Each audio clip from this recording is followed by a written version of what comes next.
This is the Throneroom stage. We're down to our final four.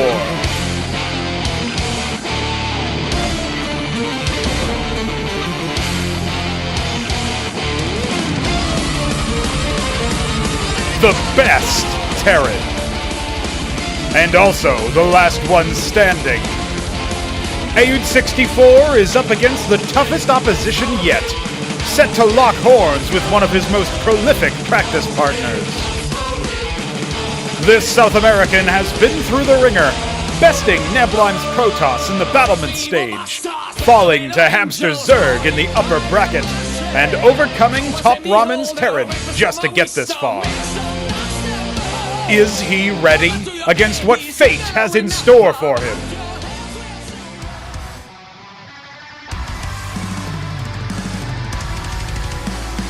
One final push to the trophy.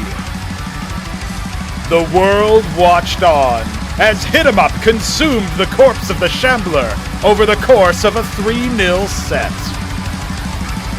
These games forced longer play out of the Tyrant and may have been just what the doctor ordered to soothe his nerves in the long run. Armed with this experience and dead set on a grand finals run, HitEmUp is the favorite. But will he be the victor? It's time to find out!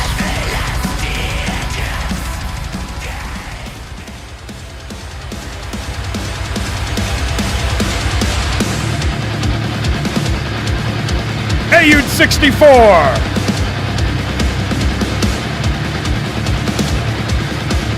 HitEmUp!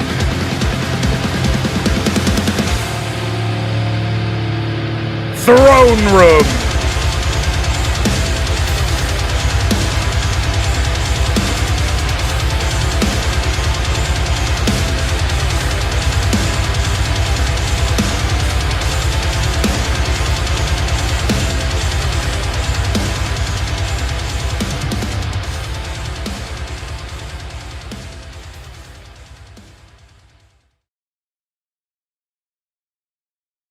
Ladies and gentlemen, it is my privilege to bring you Day 9 of the Throneroom stage of Acropolis number 2. This is Cosmonarchy. This is going to be a day to live on in our hearts and minds as the Tyrant HitEmUp, reigning champion of one of a very, very esteemed event that happened just a few months back, has now drawn to the final four against HitEmUp, a veteran Terran player. It's Terran versus random. We're going to have all sorts of strange occurrences. But I have something a bit different for you here. To kick things off, we are going to a show match. And that show match features Arbuz Budesh, a Protoss player who has decided to flex into Zerg as of late. He's got some show match experience, having played against Mystery Meat back in Tyrant's Tales show match before the grand final. And we have the Night Fox, a Zerg player who's played a little bit of everything, in fact, and is going to be playing Protoss, at least for this first match, maybe in general. We're a bit stringent on the rules for normal tournament play, but much more relaxed for a show match. It's here for fun. It's here for epic. And this will be a best of 3. Though we might just decide to play all 3 maps regardless of who makes it through. I will say that we have an interesting selection of maps for this best of 3. Game 1 will be on Mame Street by popular demand. Voted in at second place will be Dyadic Shore, a map by BiddyB. Mame Street, of course, being a legendary map from Yore by Darkened Fantasies. And our decider, should it be required or mandated, depending on how I'm feeling and how much time we got at the end of the first 2 games, is, of course, going to be the ever important tiebreaker between Blood Drought, a map by myself that is definitely a bit wacky and zany, or I'm trying to remember the other map. Oh, Fata Morgana, of course, a map by Veek7. That's the other map that was tie-broken. So, that needs to be tie-broken, in fact. If you want to vote to change that outcome and decide it, go ahead and jump into the tournaments channel. There is a poll there for you guys to check out. Voting does close relatively soon. That being said, if not, I'll just coin flip it or ask the live chat to break the tie vote or something like that. So we got plenty of things that we can do. I see we have Lucy, Ben, and Jimmy in the chat already. What's going on, guys? All right.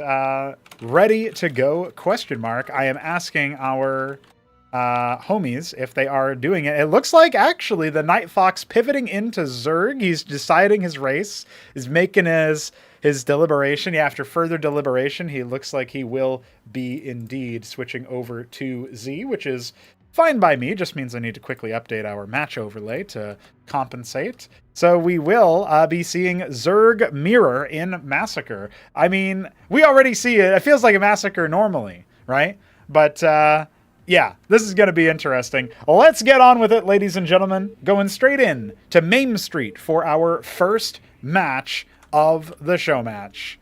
And it looks like we might not even need high brain cells, but I'm going to go ahead and preemptively give it to us. Ladies and gentlemen, Main Street. We've got the Night Fox as the Coyote Brown Zerg in the mid-left. And Arbuz Budesh rocking the... Ooh, is this Chestnut or... No, this might be Zinwaldite Brown. Oh, it's just regular brown. I've never seen regular brown in Cosmonarchy, and by never I mean like not in 100 years probably. He is, of course, our Zerg player in the mid-right of Main Street. Main Street is a storied map, guys. Main Street is a great map. It's a lovely map. You may notice that there's no geysers on this map. It's not because of the map. It's because of Massacre. The way that Massacre works is that you have access to gas from training units and from killing units. And I have just updated Massacre to give you 5 gas per unit made and 5 gas per unit killed. Instead of previously it was 3. In the very before times when we first tested out the mode, it was 1. You can imagine how silly that was. So with 5 gas per return, you're going to see our players' gas scores increase over time. It counts structures and it counts, the general gist of like making units and stuff. Dual birth units like Zethra will give you 2 gas rewards. That is a thing. So it looks like Arbu's already going to be inspiring some fear in his opponent. Night Fox going straight into a Circuith after his very early pool. And you can see his gas count shooting up as a result of getting those Zeths. That's 20 Vespene right there for you. It's free real estate. Arbuz, on the other hand, is going to drop a Macro Hatch, not yet banked up enough Vespene for his Larvosk that I'm sure he wants. And he will be going into some Quasilisks. That will insulate him from the Zethrakors roving the middle of the map, the murder street, if you will. You know, the kill avenue, the main street. This worker might not survive, but let's see if Night Fox even goes for it. Looks like instead he's going to dive forward. That's 5 gas right there, baby. Feeding the beast. Arbuz is going to go ahead and chomp down on that one. Halfway through the completion of his second hatch, we are going to see a Larvosk be made for the Night Fox. So there will be even larva production. But I do think we're going to get into that arms race. You know, you kind of spend a bunch of larva on Zeths just to get your Vespene out and see what you want to do. Arbu's going for an Ovaleth and another Macro Hatch. So that's kind of interesting. What will Fox do? Is he going to throw down a hatch? Yes, he is. Okay. So we're already seeing some production. We're already seeing some shenanigans. I am liking what I am seeing. This Ovaleth looks like it'll mostly be there for detection and scouting, but he could do a drop. You know, it's funny because Main Street is famous, or perhaps infamous, for the short air distance between the mains that allows you to just go for a drop. And it also has, like, you know, a bunch of different ways into the main base, as you can see. So it is very difficult to hold terrain, but so far, players doing a handshake. Arbuz has played on this map. He almost beat Mystery Meat on it in a show match on the turning. You can see him moving straight for the mineral line, trying to maybe confuse Fox, but he's going to be a bit of a delayed reactor there, and then jump straight in with the Zeths. Okay, all right, very interesting. Ah, okay, I see Arbuz Budesh's strategy taking shape here. Banking his Vespene so that he can push V. Learning from the best, I see.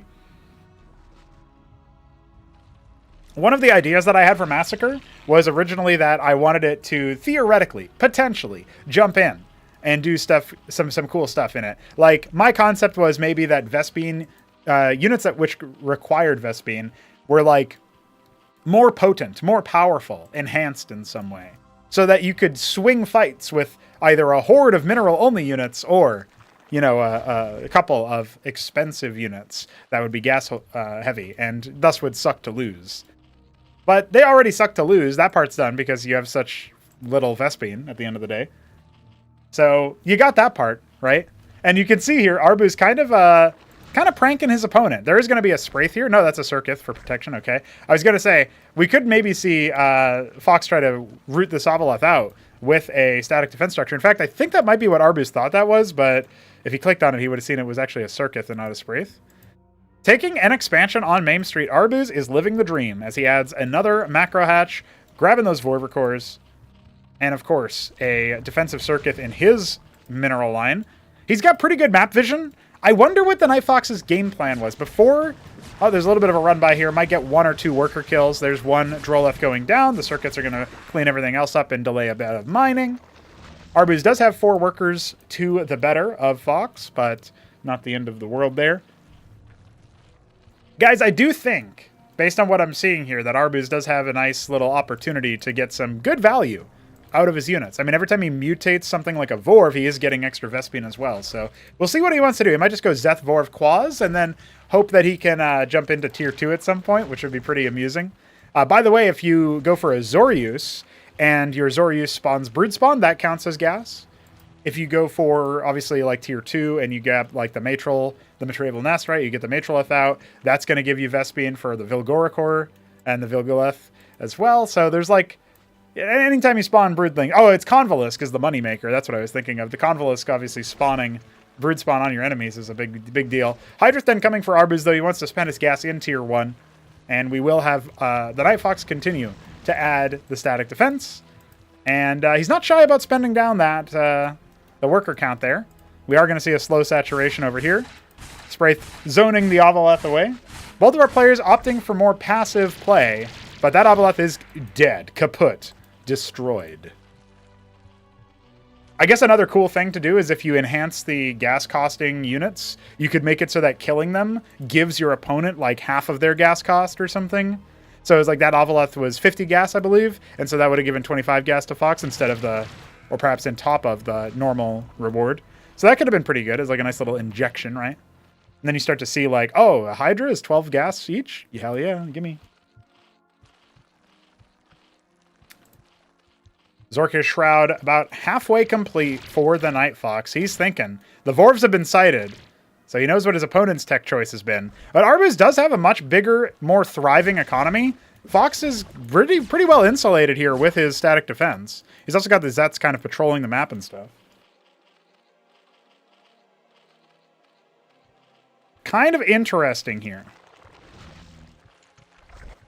Kind of interesting. We do have another Larvask for the Night Fox. He's getting his own Aboleth now that he's killed his opponents. Brutally annihilated. All right. Big Zerg force amassing for Arbuz Budash.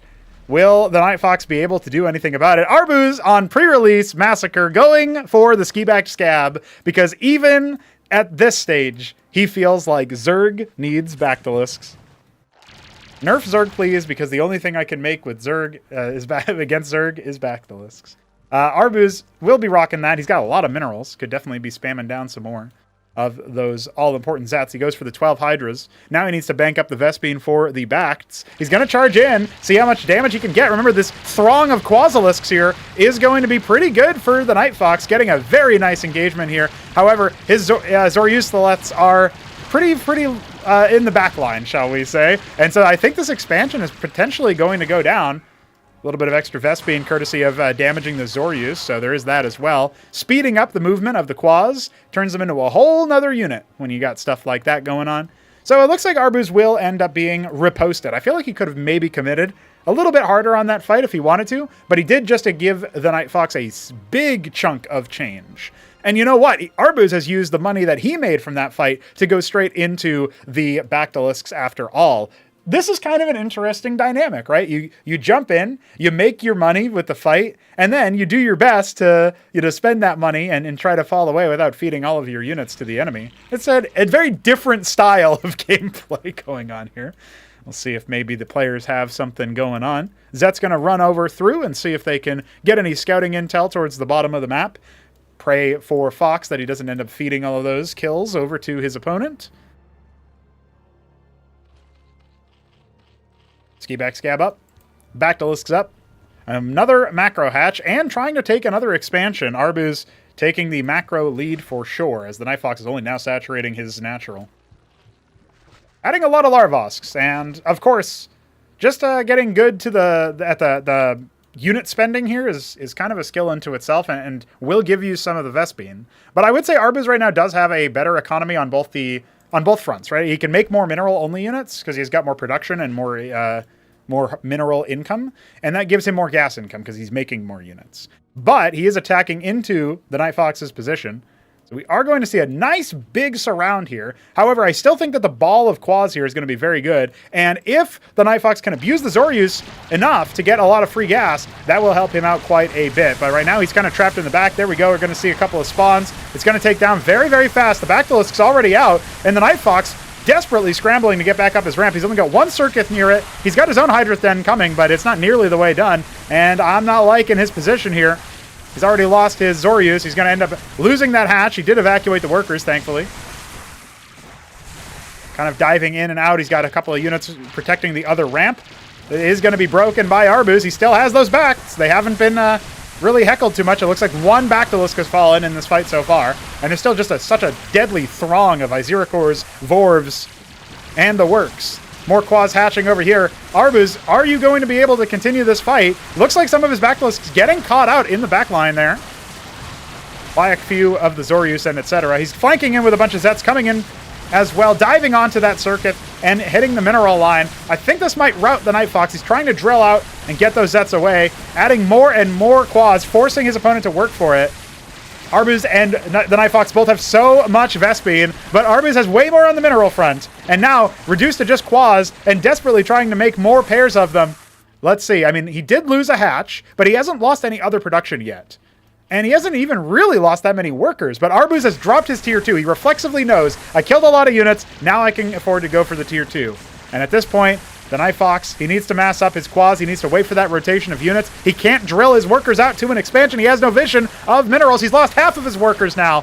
And I think that might just be enough. I don't actually know if the Night Fox is going to be able to clear this. Many of his units are off in the bottom right there, scattered around the map. The one Bactylisk, all the Hydras, just being such a pain.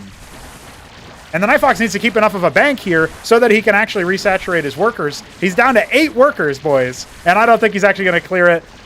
It's too much there. The Night Fox has been put down to a 0-1 start as Arbuz takes the first match.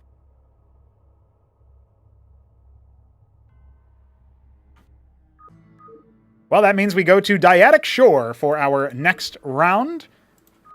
Let's see if we can see something different out of our players. And of course, both players can decide to change their race if they want to. I don't know if they know that, but the Night Fox is free to do so if he wants.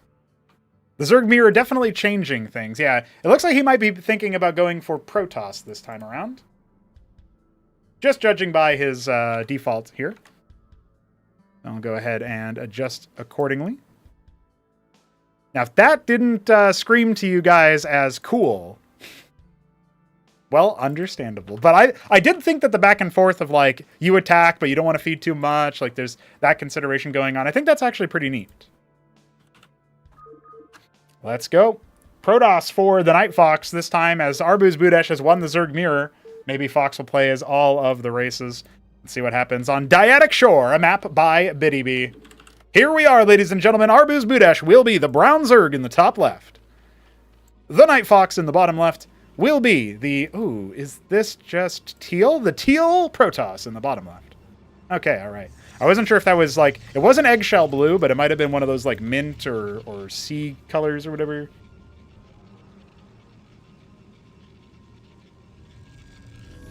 Yeah, don't try to join the lobbies if you're not actually in the show match, silly goose. Silly geese. Don't do that. Arbu's going for a 8 pool, it looks like. Perhaps a 9 pool, we'll see. Nightfox has dropped his first structure is going to be Pylon Warden. Okay, well, I mean, he's going to have enough Vespene to go straight into Lattice if he wants to. That's like a underrated aspect of this, or maybe not underrated, but lesser known aspect. Very interesting, very interesting. It looks like the third option for our veto, or maps, is still not yet determined. So we're going to see how that one works out.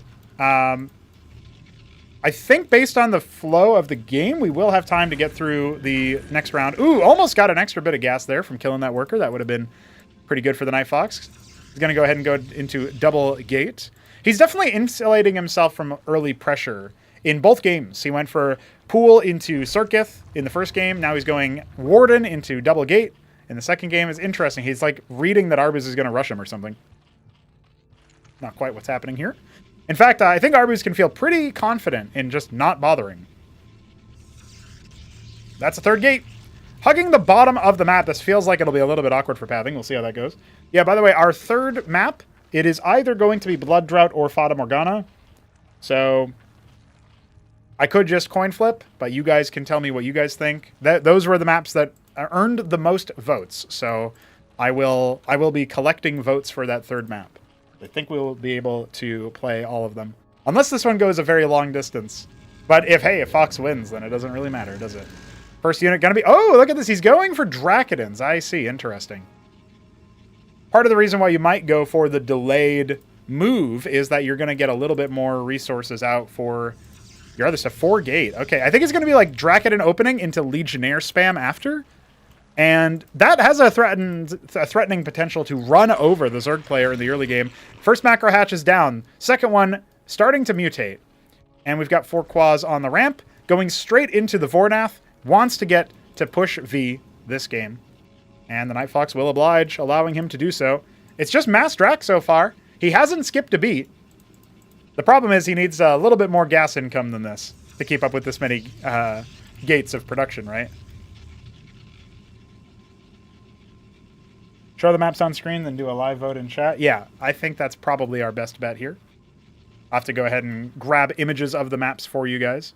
For anybody who wants to be more affirmed recently, Fata Morgana, Neblime did a Circuith drop against the Shambler and killed his Nexus, and the Nexus was rebuilt later on. So that was a funny move. And then that was in the finals. That was in the grand finals of the last Acropolis. Blood Drought. Lucy played against Jack on it once in a tournament. There was some funny drop shenanigans and stuff. That was pretty clever. And that was pretty much it. So let's see if these Dracodons are going to muscle through the Quasilisks on this ramp. Oh boy. Has the Nightfox just found the magic timing. He doesn't have any more units coming. So as the Zeths show up, he did pop one of the Vorvegs. That's very important. But you can see as the Zeths and etc., the Circuith is halfway done. He's going to force an Unburrow here. Might be a little bit dangerous for the Nightfox to do this. I mean, he's down shields on one of his Dracodons. But now with the Circuith up, it doesn't really feel like the Nightfox can continue this. So he's done a little bit of early pressure. His Zealots are on the way. He hasn't lost a Dracodon yet. Very, very nice. 3 Zealots now here. Doesn't have any shield sustain. Any bit of damage here is going to be very, very nice.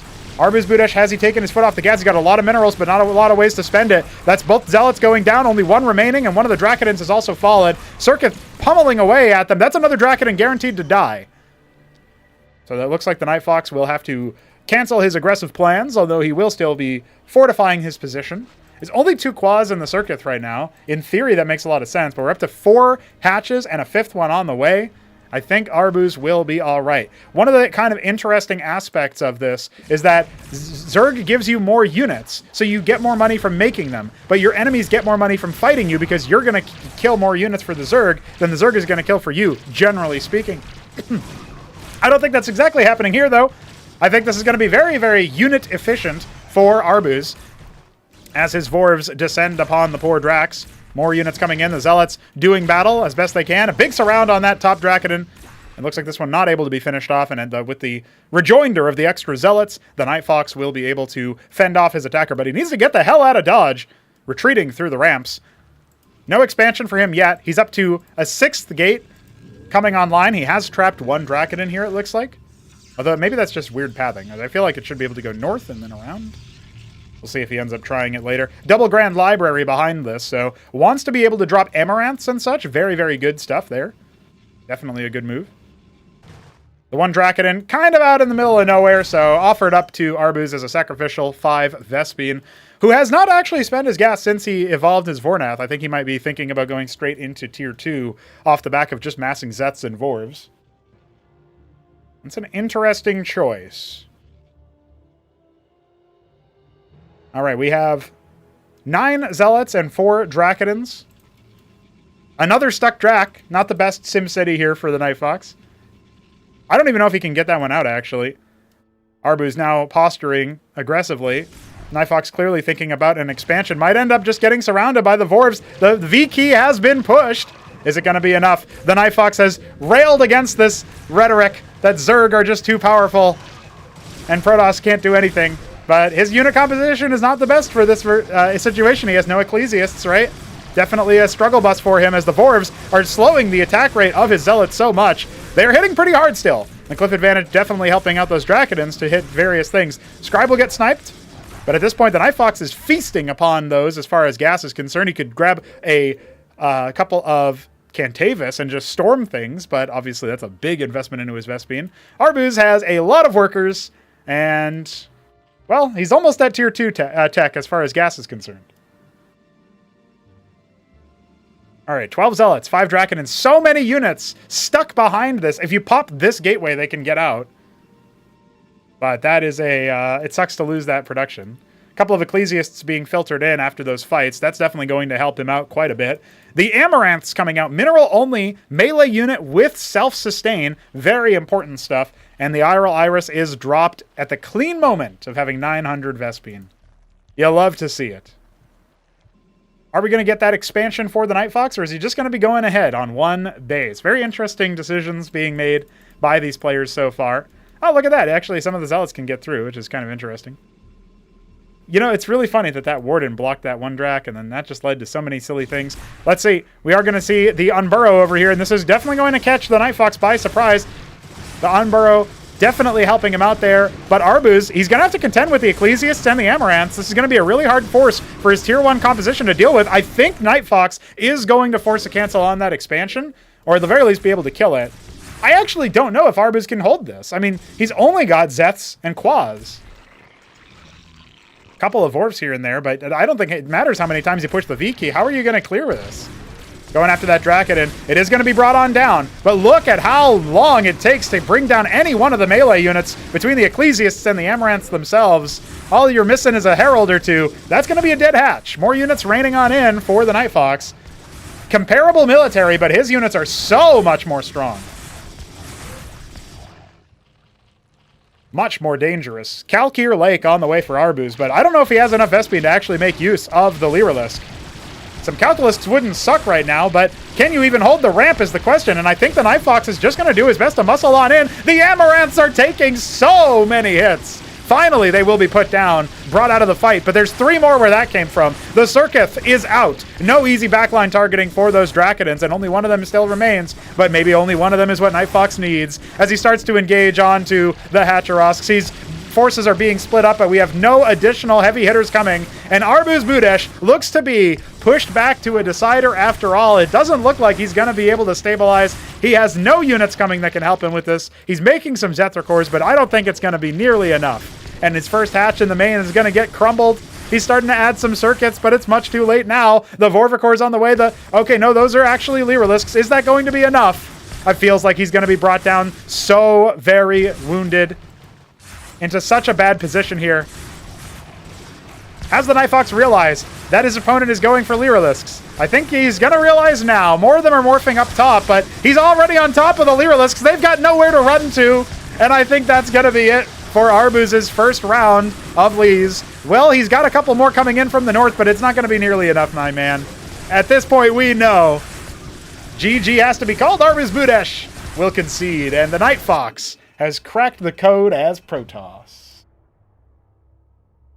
So So in our show match, we've got one more map, ladies and gentlemen, and I will take this opportunity to show you guys what I am talking about. Our first map that is up on offer is Fata Morgana.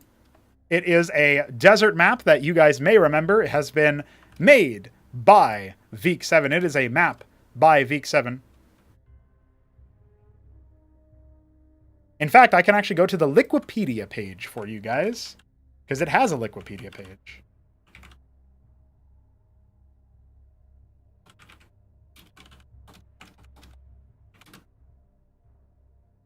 It was last played in Acropolis #1.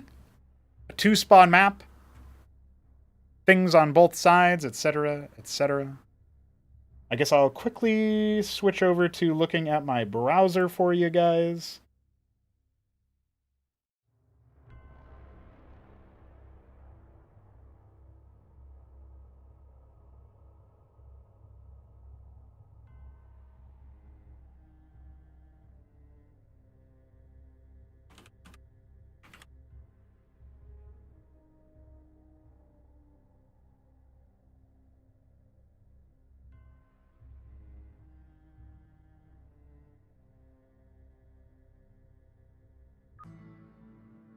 This is a map image of Fata Morgana.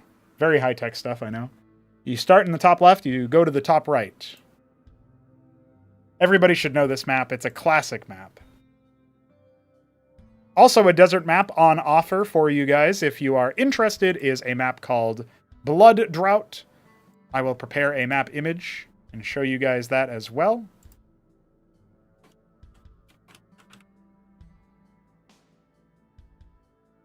It's a map that I made a long time ago. I was experimenting with ways to make maps that are bigger, but still have the ability to be somewhat competitive.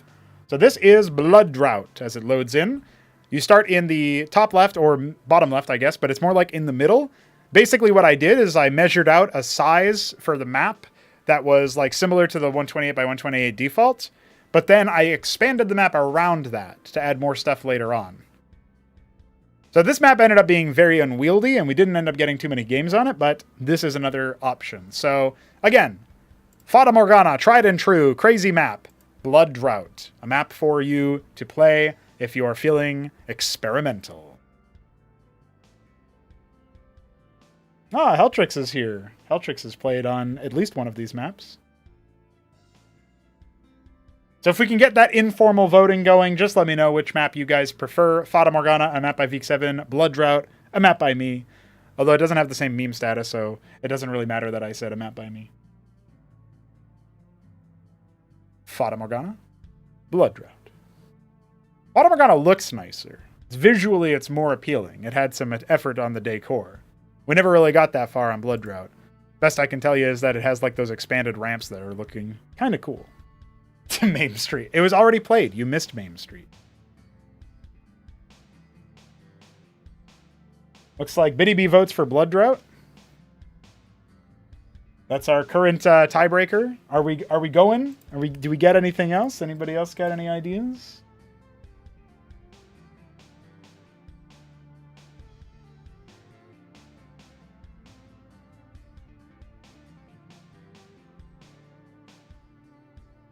Blood Drought because it's probably balanced in a mode where air is basically banned. LMAO. Okay, that's 2 votes for Blood Drought. I suppose I'll just go ahead and give it to it. Since we're not getting too many other votes on either side. Let's go ahead and do it up. Blood Drought it will be. Somebody can throw a token vote in for Fata Morgana now. Okay, Heltrix and Jimmy both say that. Okay. Let's go. The decider of our series. And it will be The Night Fox versus Arbuz Budesh, round 3, the decider. Are we going to see it? Or are we... Oh, look at that. Okay, I was just about to ask myself, is this what I think it is?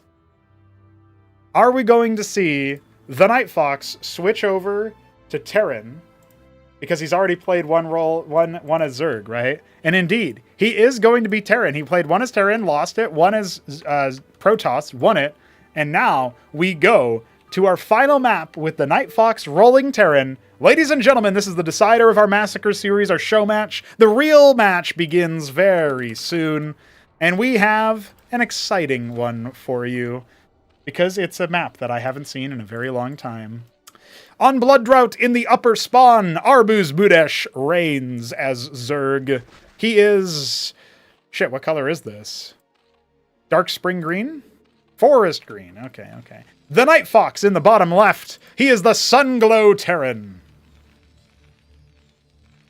I said that really confidently, but I guess there's an outside chance that it could have been Magma.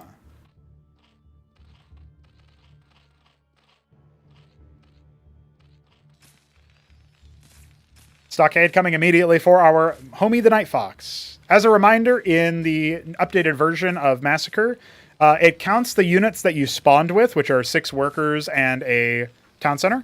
So you get 35 gas to start with, which means that, I guess functionally, if you were going to go for a Fulcrum, it would be pretty damn late if you just wanted to make Masons into a Fulcrum. So it probably does truncate the decision tree for you to force Stockade out of a Terran. But, you know, I think it's kind of neat. I mean, Protoss could still go like into Lattice, but you can see here, right after that, he saves his gas. He goes for a Fulcrum follow-up. So we will end up seeing the immortal, inimitable mech play come out. It's just going to have a little bit of a sideshow Terran. A little bit of infantry going on. Dude, Sideshow is another map that was kind of cool. But I think it was like... It's outdated as far as like actual competitive play, and it's not memey enough to be used for a show match, in my opinion. And I kind of feel the same about things like Highwater, Victory Square. It's like, playing on those maps, it was interesting and cool, but it wasn't necessarily great for top level games. And it also, I guess it would be more like the top level games now would not be as interesting on a map like that as the current modern maps that we have. Look at that, a scrapyard coming. Looks like the Night Fox waiting for his opportunity to go into another Fulcrum. He's considering his options there, and it will indeed be coming on down. Second Fulcrum on the way, scrapyard on the way. What is our Zerg player thinking? A bunch of quads on the ramp. Double hatch. He's thinking it, he's feeling it. I guess if you think about this, Massacre on a map that actually has like a really safe natural, which this is not, by the way. You can jump out here and take that base. Your choke is kind of defensible, I guess. But if you try to hold your choke elsewhere, it's like this, and it's this. And that lets you access a third base. So I can see what I was cooking, but I don't know if it actually works. Ahmed charges forth, almost incinerating several quads. In the end of the day, they stay alive. But, it's the thought that counts. Those Hurricanes might end up being kind of important later if he's trying to peel the Vorvs off of him. But pushing V is not the only thing Arbuz can do. He can also push Q.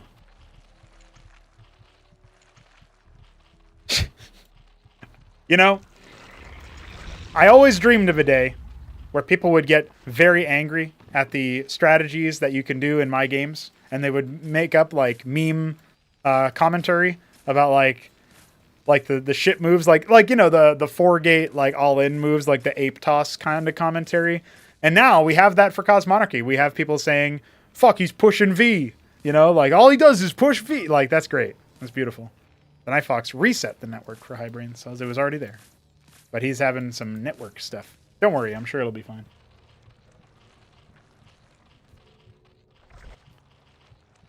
All right, in this TVZ on Massacre, we are going to see a Zork's Shroud. Arbu's going to be going for the Zor use, perhaps. Get that free unit spawner thing going. Hepsea's favorite. By the way, for Winter War, which is going to be going live over the last weekend of December, sign-up's still open. I think we have 10 players right now signed up. Feel free to throw your hat in the ring if you're not already there, and you'll be available. You can expect game modes and wacky things, all sorts of wacky things. It's only going to get wackier from here. There's a whole other side to Cosmonarchy, to how it can be played. You're going to see stuff you've never seen before when we get to that. Between the maps, between the game mode stuff, between the team comps and is it team games or is it like FFA or whatever, like shit like that.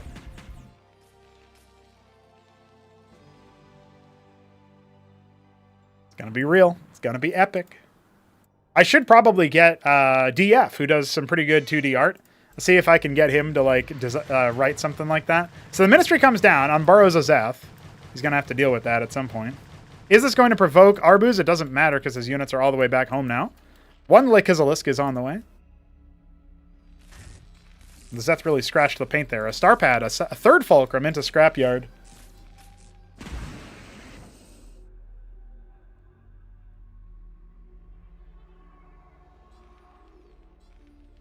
What's up, Toyota? And of course, Shopkeeper Dog, who was talking about the t-shirts earlier. I saw Ramen pop in. I did welcome Helltrix. Yeah, we should definitely get some merch. That's what I think. Somebody last Christmas asked me if we had merch, and I said, I can try, but I don't actually know how to do that.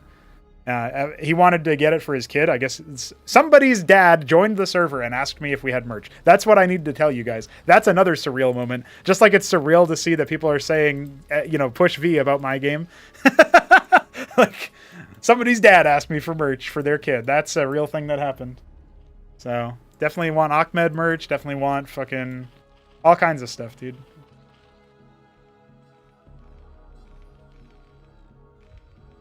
Tell me the Blackjack doesn't deserve its own t-shirt. It could be like, yeah, I play. Yeah, I play poker. I don't know, something like that. Or to just say, hit me. That's dangerous to wear. Don't wear that in public.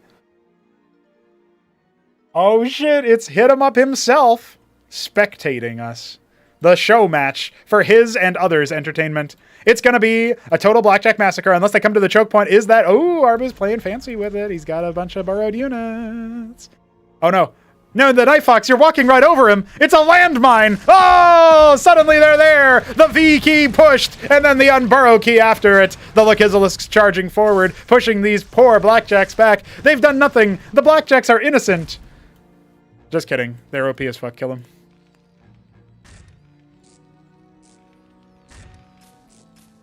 Lodestone and Anchor, emergency switches have been flipped, as the Night Fox does his best. But have no fear, for his Trojan drop is here, and it immolates many Droleths and kills the Circuith.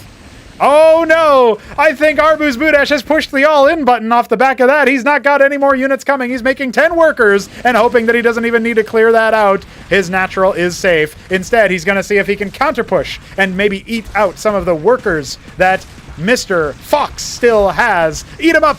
More like hit him up, as of course the Zeths charge on in, but the Blackjacks are inside the Lodestone and the Anchor. They're garrisoning everything. There's detection to see the Lake is. Is it going to be enough? The repair's not coming. The Lake is going to get so much splash damage done to those Masons. Oh boy, it was almost a massacre. Now the Ministry can of course be lifted. Ah, the Vornath Pond, a good choice there, as the Harakans did end up getting mulched by some of these Zeths.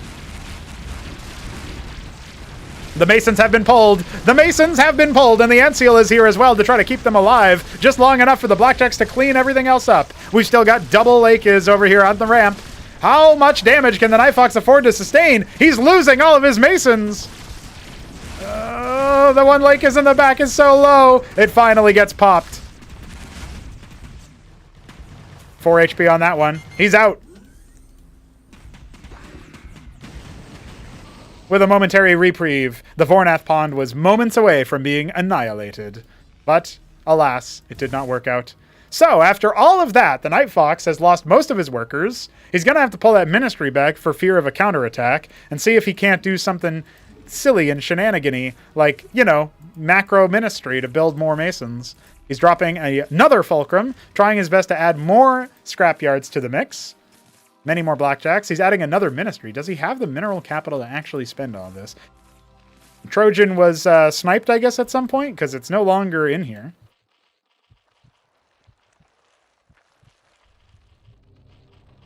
So, even though Arbuz has the decided worker advantage, oh, there's the Trojan. It's not actually that bad for the Night Fox, because the saturation is limited. However, he is undersaturated on his main base, and he is almost running out of minerals as well, efficiency-wise. The Anseal is going to go ahead and scout things out. Is that going to pull Arbuz's attention to the natural? We do still have 3 Lakes over here. It looks like he's going to go with the Anseal into the main and try to pick the hatch again.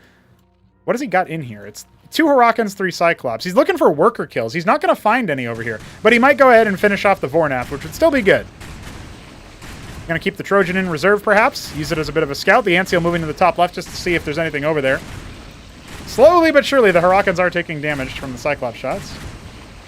All right, there it goes. Down to the Zorkia's Shroud. This is going to force Arbuz into another move. The Ministry has landed. This one's going to help narrow the playing field over there. His tech is about to be evaporated. He's only going to have the Hydrith then. It's still something. And now here he comes, posturing moving forward.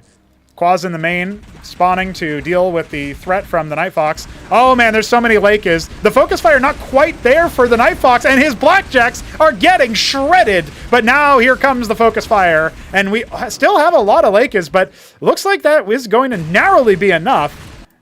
That's going to even allow the Ministry to stay alive. Look at these, the Lakes kind of just standing here, trying to go ahead and burrow. Nice movement from the Night Fox to keep those Masons alive and distract the targeting of those Lakes. The Quaz clean that up, but not before he loses his hatch again in the main.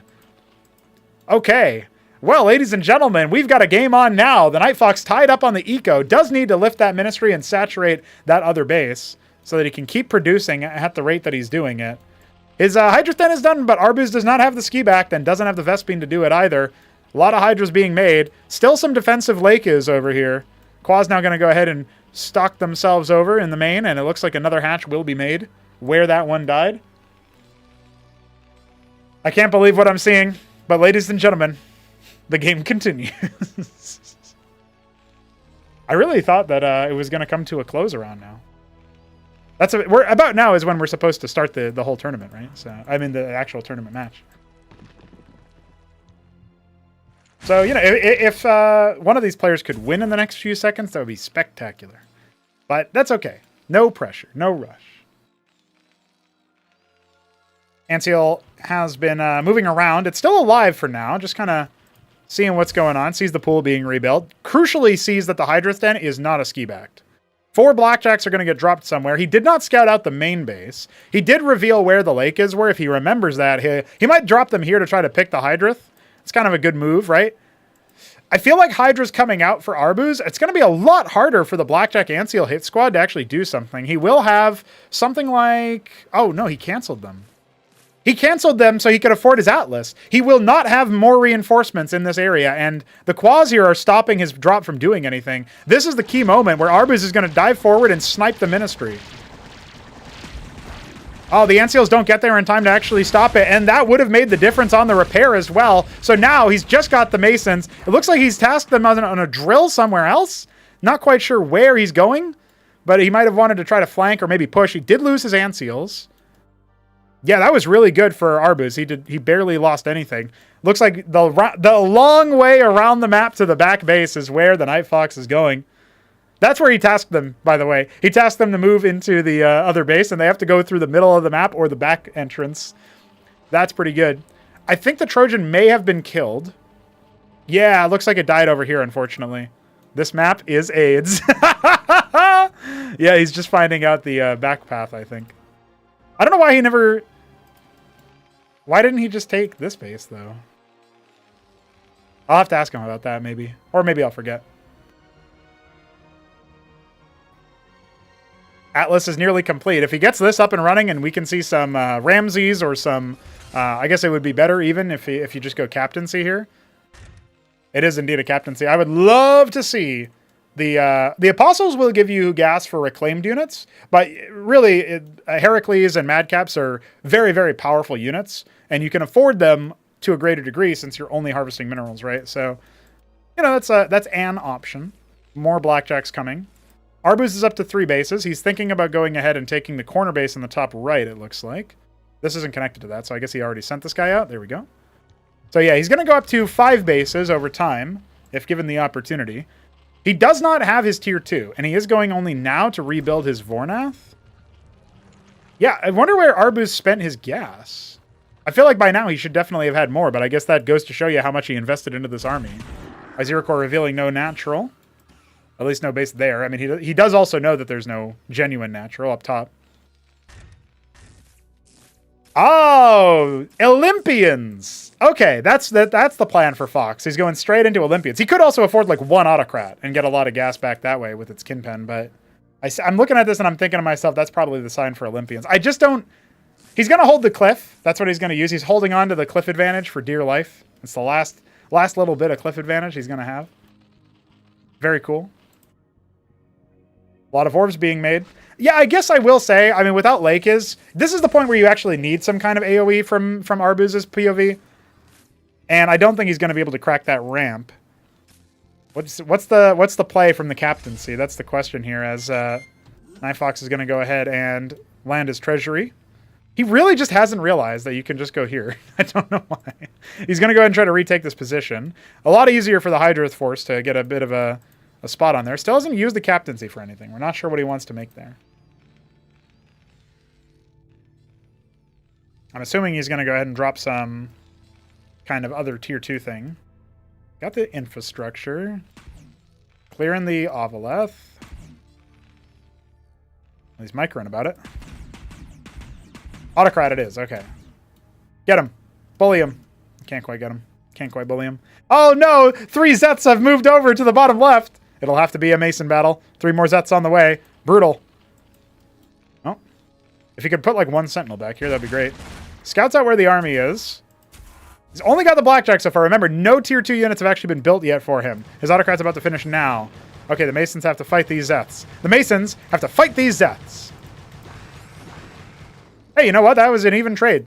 I mean, it was way more cost efficient for the Zets, but you know. Ancials are going to get chewed up here very, very quickly as the Bactylisks have been made. It's an ocean of Blackjacks, mono-comping it out with the Ancials in support.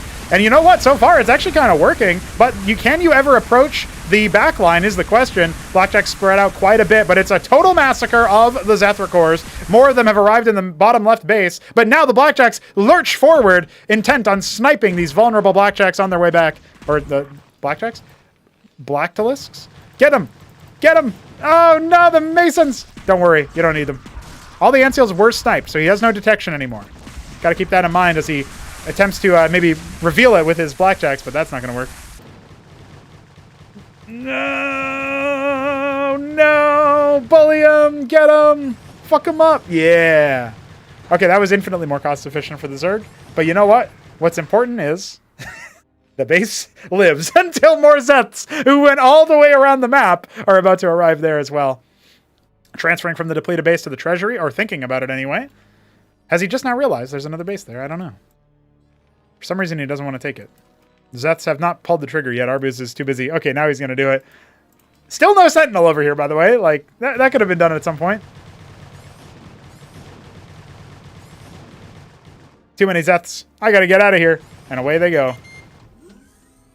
All right, massing up the Blackjacks. There is 1 Autocrat. Count it. 1 Autocrat with this force. I think there was another one being made at some point. Might be at the rally or something. Got a few more. Lodestone on the way at the treasury. Makes sense.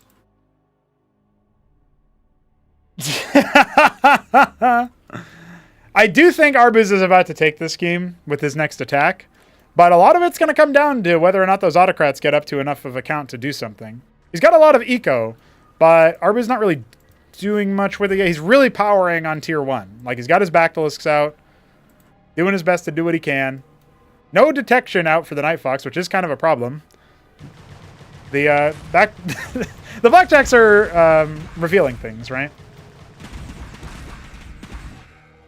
Now, did he notice the Autocrat? That's what I want to know. Oh, okay. Never mind. Autocrat inside the Lodestone, why not? He's poked the Beehive. Flank coming in from the south. A couple of units spawning from the east. There's only the 1 Autocrat with this force. If it even exists at all. No, it must have been picked or something. I'm not sure where it went. This force is going to get eliminated, though. That's 33 Blackjacks down the drain. However, he does chew through a lot of the front line here. 1 Ancial has been thrown in with the force.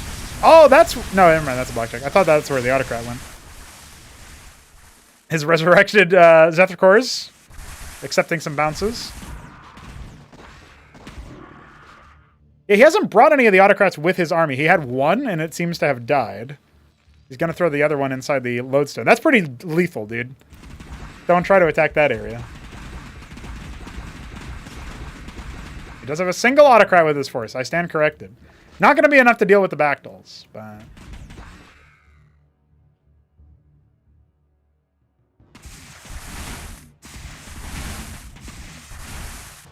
Oh my god, the 1 Zeth.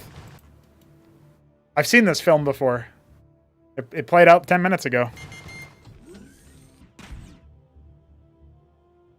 I know the Izzies are pulling some of the blackjacks out of position. Oh, one blackjack dies. I mean, one I0 core dies. I expected one blackjack to die. There you go. Clearing out that. Now he can take that base. Adding another ministry. Dude, where's the other stuff? Where's the rest of your stuff, the Night Fox? How am I supposed to nerf anything if you don't make anything? He's doing his best, but the blackjacks are not going to work out too well versus the Bactylisks. He needs some kind of like higher range thing or something that can rebuke that, just like Durandals or whatever. We're going to get a single Apostle coming out as well. That's good for your own units. Like Autocrats are good for reviving the enemy, but Arbuz paradoxically has a comp that is not really going to allow too much of that, while like if he had Zorius or something, that would make a bit different. That would be a bit different. But the Night Fox is in a position where he does need to consider how to keep his own units alive. We'll see about that. 23 pairs of Zets have just been made. Arbuz, I might need to pause the game and tell Arbuz not to select multiple units beyond 250 or whatever. I don't think we were able to fix that yet. I agree with HitEmUp. Someone do something. Especially since HitEmUp's game is soon. You're going to give HitEmUp... there's this concept that when I was working Counter-Strike events, my co-caster would say that if you watch bad commentators before you commentate, then you could get what's called cast cancer. That's what he called it anyway. And so it's basically like watching somebody do something bad makes you bad when you try it next time. An interesting hypothetical. But I hope that doesn't happen to HitEmUp and Aoud if they are watching on. Tier 2 on the way. Arbuz set up for the Giga flank, the Giga collapse. We'll see if the Night Fox has assembled Exodia.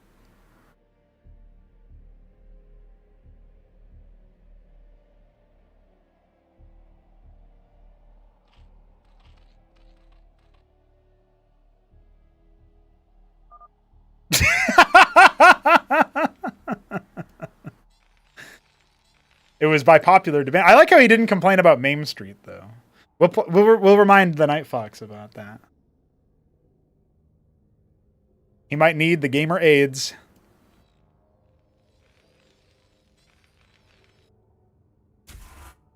Yeah, this is a really difficult thing. Like, Arbuz could probably just A-move him, but he doesn't want to risk it yet.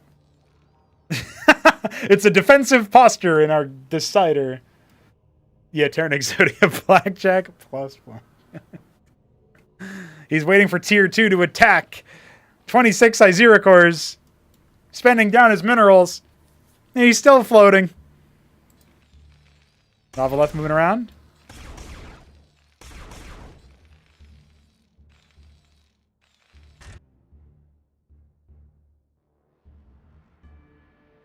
Break his spirit.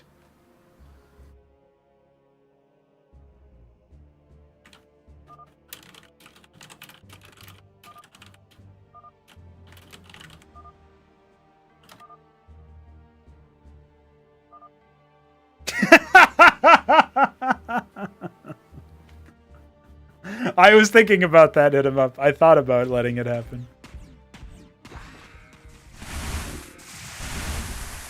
Antseals are already down with their shields. Here comes the big attack. He's going to do it before he has too many units. He's going to make it happen. The Night Fox collapsing on the right flank. Now being swarmed on the left. Here come the Apostles doing their best, but I feel like they're probably just going to get nuked. And Autocrats out, doing plenty of work on the front line there. Maybe even we'll end up reclaiming those Apostles as well to add a little bit more fuel to the fire. But so far, this force is dwindling.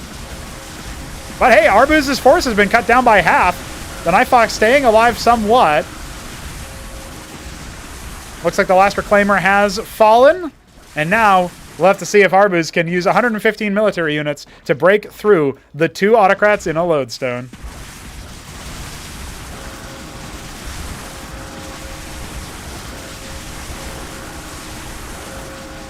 Here come the Zorius. Here come the Zorius. And the Blackjacks remain undeterred.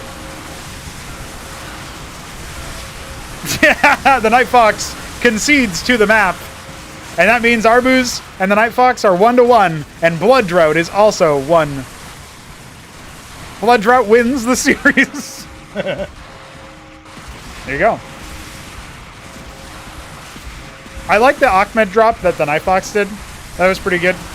The beginning of this game was actually pretty cool, but I will concede that the later stages of the game slowed down a bit too much.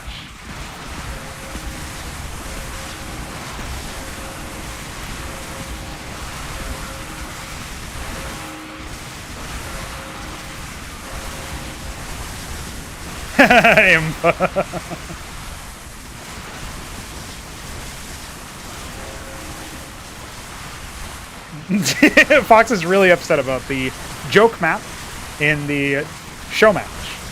Goes to show you, when you're a competitor, you take every match seriously.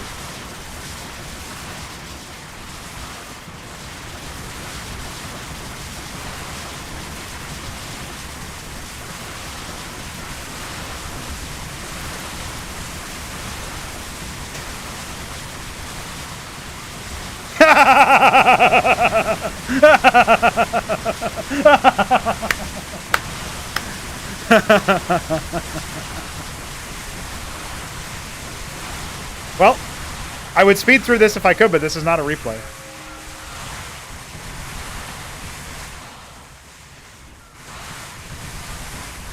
Caca poo poo. You know, it does tickle me when Arbuz says caca poo poo sometimes. And other times I'm thinking, this man is a grown-ass man. Oh, he's lifting his structure. That's his last structure. You gotta kill that. What a piece of shit. That's it, dude.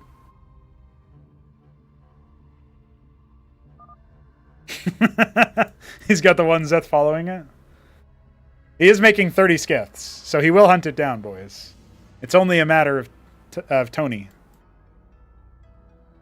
So what did we learn in this series? Honestly, I'm not even really sure what the Nighthawks' major complaint with the map is. I do think that he probably should have taken the space a lot sooner, but it definitely does struggle with the natural, so that makes total sense. I think he probably tried to take this space a little too early, but yeah, if you never played the map before, you would have no way of knowing that. And, yeah. From here. I will rebuild my Emperor. And he queues up Cyclops.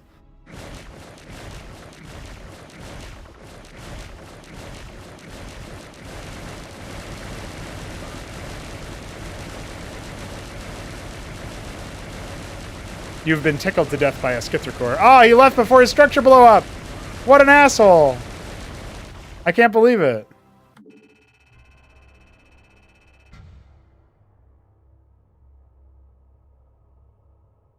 Well, we're only behind schedule by 12 minutes, by the way, but thank you to our competitors who joined us for the show match. I think it was pretty funny and pretty good fun. And now, for our regularly scheduled programming, we will switch in to serious tournament mode to talk about AUD 64 versus HitEmUp. And I guess for a palate cleanser, I'll replay the intro video. So, see you guys in like 3 minutes.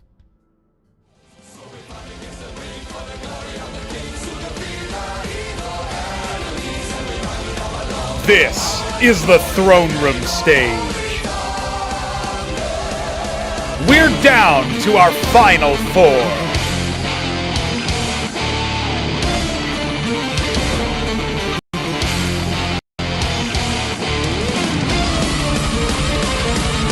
The best Terran. And also the last one standing. AUD 64 is up against the toughest opposition yet, set to lock horns with one of his most prolific practice partners.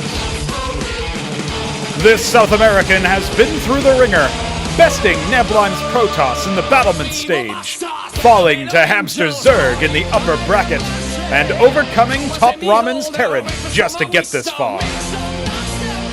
Is he ready against what fate has in store for him?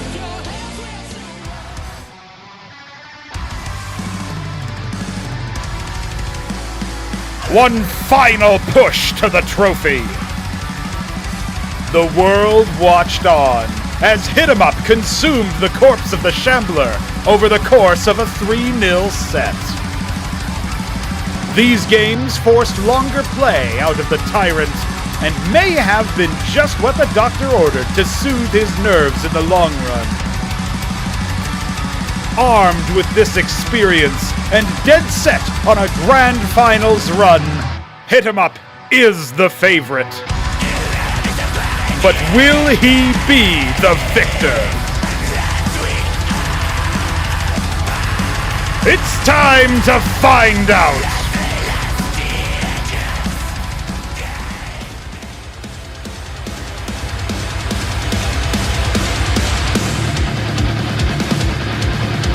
Ayud 64!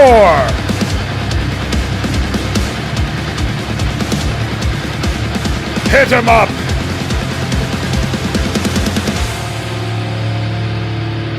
Throneroom!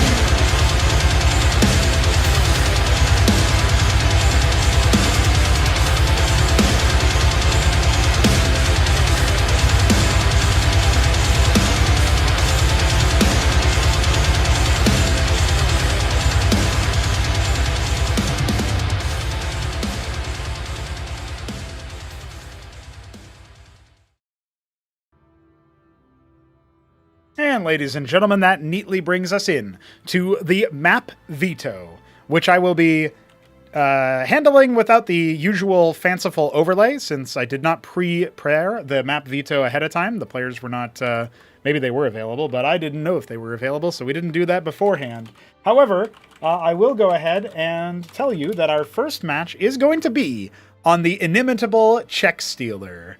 A map that has resurfaced in the last few matches as being played, actually. It was played versus Neblime Hamster, and it was played Top Ramen Ayud, so it will be our first map, selected by HitEmUp. Demoloon will be our second map, and Near Impact will be our third. If we need more, Spinal Tap will be our fourth map, and Decapitation will be the decider. The bans were Blackwater Bastion, of course, by HitEmUp, Rage Slave by Ayud, curious, Muspelheim by HitEmUp in the second round, and the second round ban for Ayud was Genesis Y. So those are usually pretty strong Terran maps. Curious that Rage Slave and Gen Y get vetoed. Ayud obviously thinking a little bit of something different here. So I suppose we can start things off by bringing in HitEmUp himself. Hello, HitEmUp. Or as you are called on the server right now, Suck 'em Up, and I'm sure as you will rename yourself after the series, Win 'em Up. How are you feeling, sir? I don't know anymore, man. Went through the ringer on your practice games, right? Yesterday was awful. Today was really good. So we'll see. Yeah. I mean, I think it comes down to the flow of it, right? Like if you had I think there was the day practice set that you played before yesterday's, you said was also really good and you were super confident. So it's really fluctuating for you, if I'm remembering correctly anyway. So, but hey, it's good to get practice, even if it's initially a foreboding omen. And it's really cool to see this veto take shape where we are opening on Check Stealer.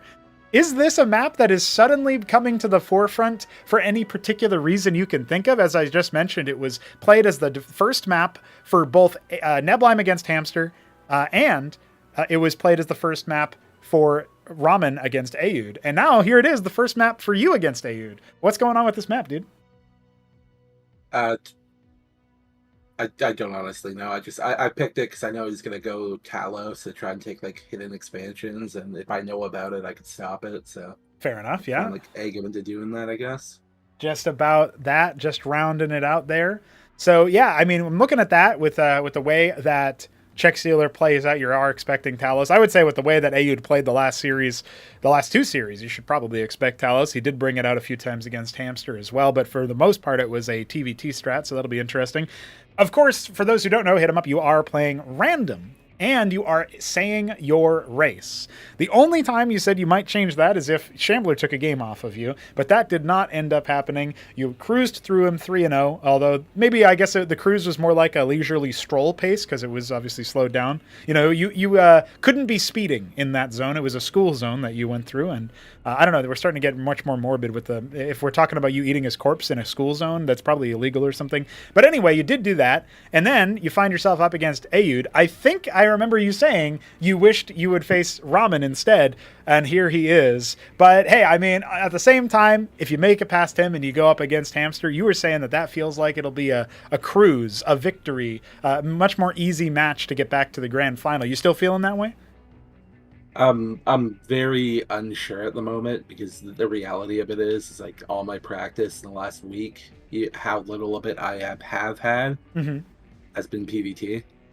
I see. And Okay. I haven't played any versus Zerg. I don't know who I will practice against if I pass this to prepare for Hamster. Yeah. I'm probably just gonna wake up and play and pray to God. Well, Arbus plays Zerg now, so you could always ask him. It's kind of a funny Uh, change, but no, no, no, no, no.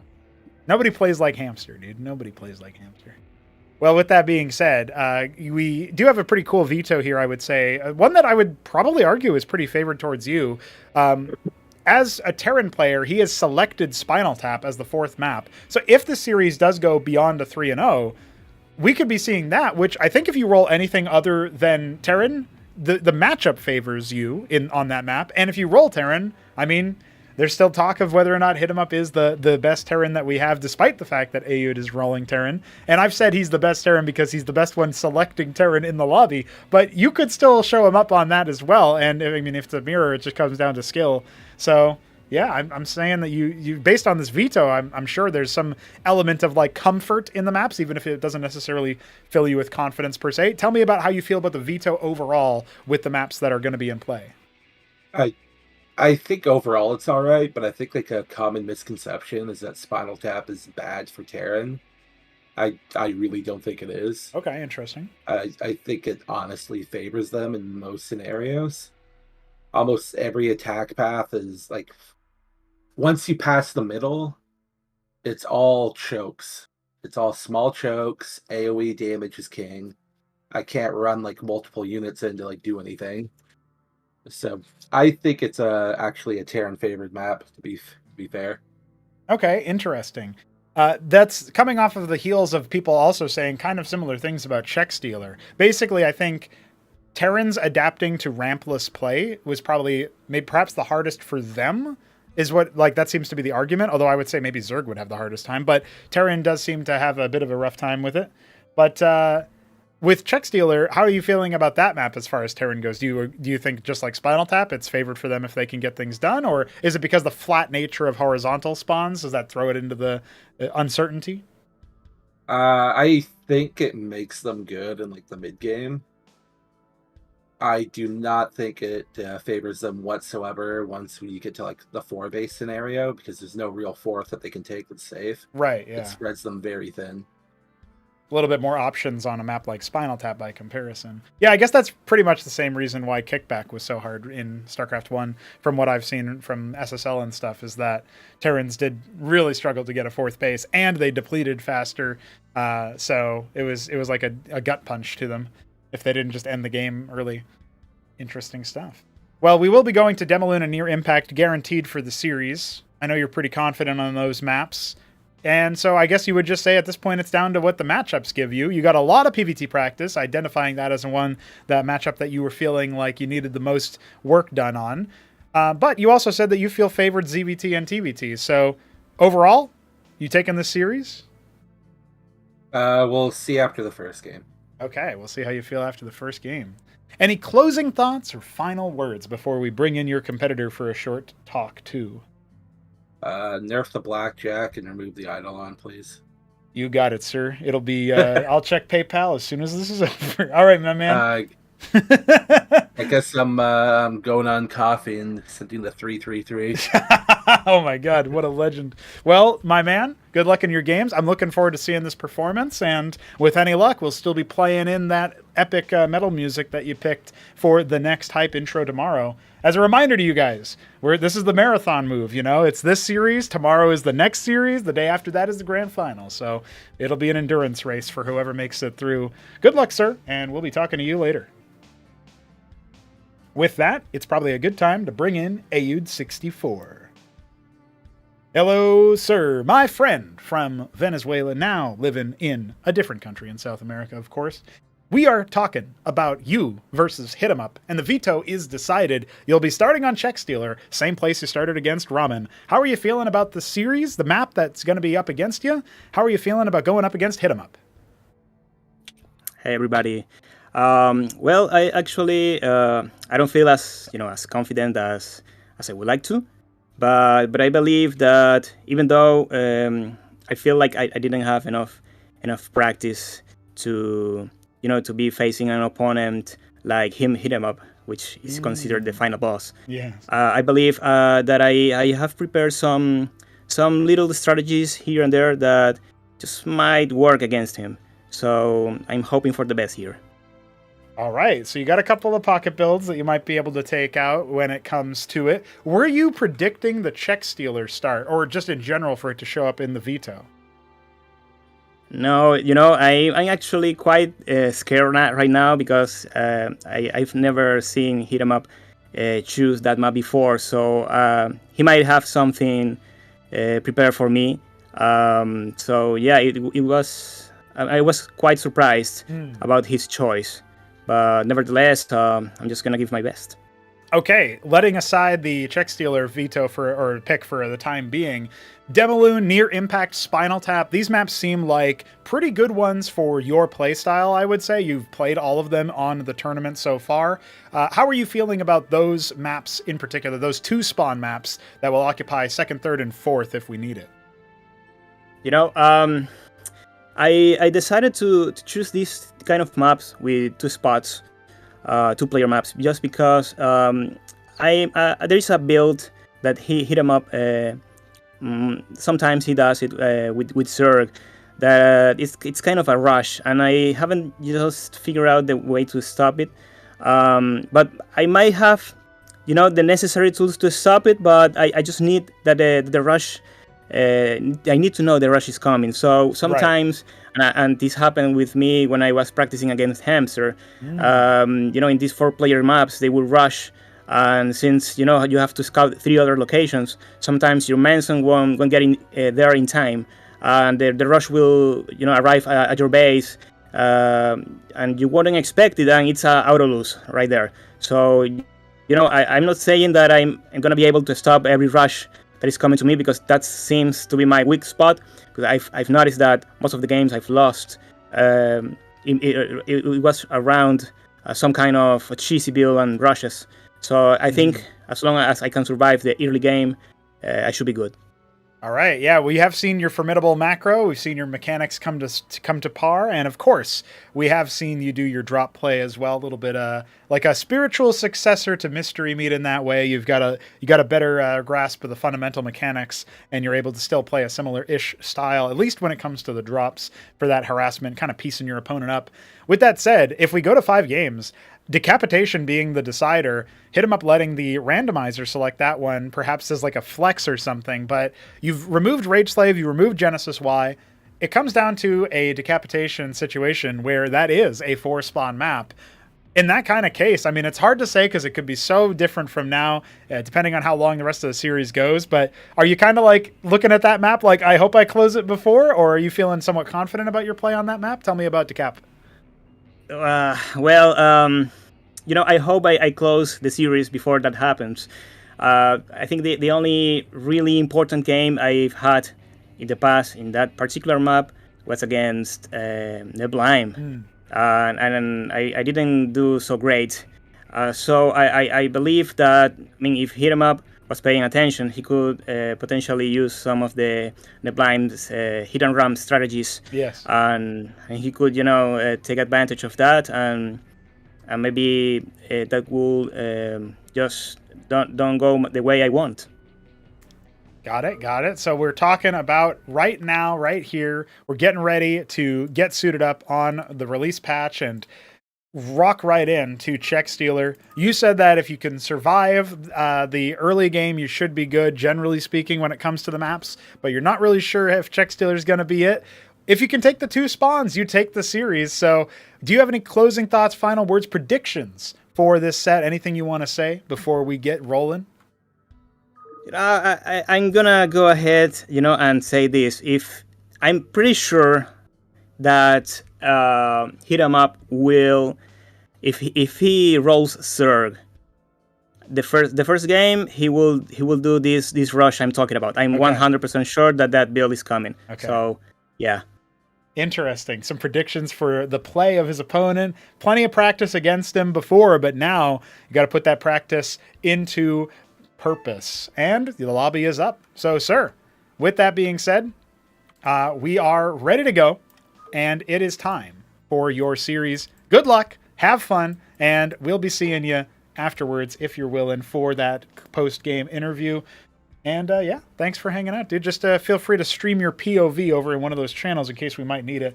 And with that, oh wait, you can't stream. That's right. You have the I'm sorry. No worries at all. I'll get HitEmUp to do it instead. All right, my man. Thanks for the interview. You. Thanks for the talk. Good luck, and we'll see you soon. Yeah, absolutely. Thank you.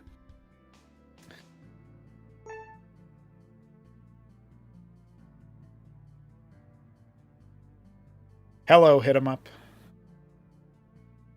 Hello? Can you stream your POV in case I need it later?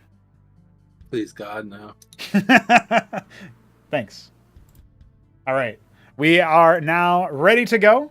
HitEmUp is rolling without the clan tag for this match. Kind of interesting. We'll see if that ends up taking shape further down the line.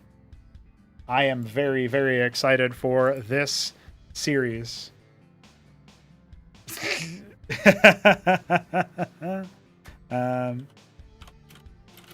We are asking our players for the ready. We'll see what they are ready to go for. The HitEmUp ready is in. The Aoud ready is in. Check Stealer is in. I'd ask if you guys are ready when you're watching at home, but it's time to go ready or not. Well, actually, it's not ready. That's why we wait before we reveal the situation. It looks like we did get one of those classic moves where we got taunted by the map hash stealer, check hasher. Don't worry, we checked our hash.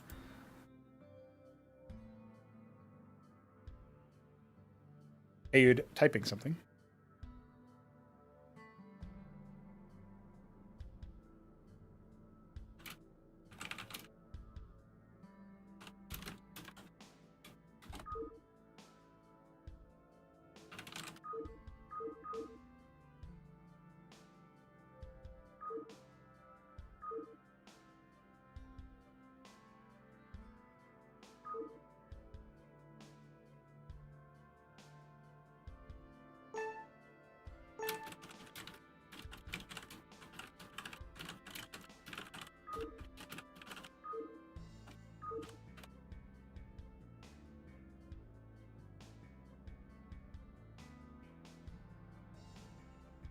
All right, we are getting into it, ladies and gentlemen. For real this time, I hope. Let's see what the doctor orders on Check Stealer.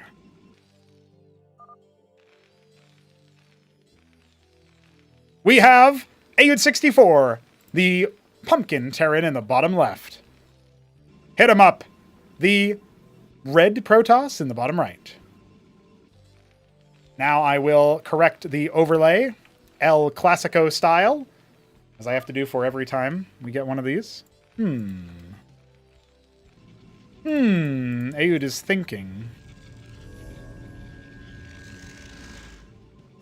Thinking out loud about the strategy that he's going to need to handle.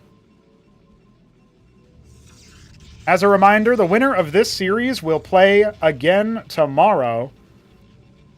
It will be the lower final. Hamster, the Zerg player from Russia with love, is indeed waiting in the wings. Oh.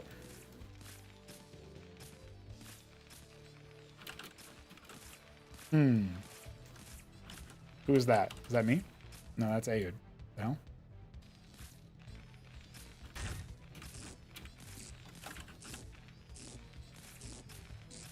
You did hear Hamster. We're gonna let it play out. It might be me, and if we need to redo after, it's just a legendary map for this. Who knows why it happens? I guess it's something to do with the Kagra spreading, is my guess. Not really sure why that would be a thing, but here we go. All right, HitEmUp has found his opponent by proxy. The Mason is in the bottom right. It's hanging out there. It's chilling. It's going to be a 2-gate for the Protoss. 3-gate for the Protoss. What is Aoud going to do with the Mason that he's got?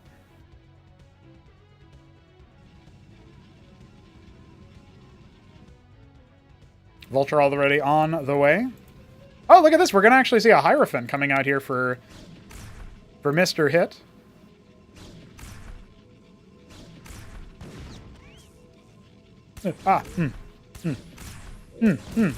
Ooh. Eviscerated.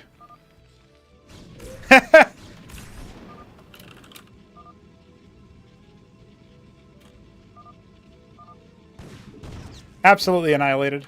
I don't know what happened there. I'm going to quickly have them delete their their maps folder there just to clear that out. Or go in and delete their whatever.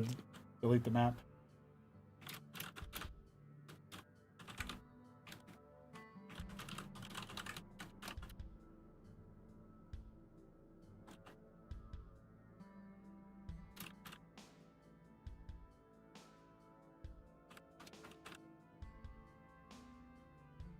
Okay.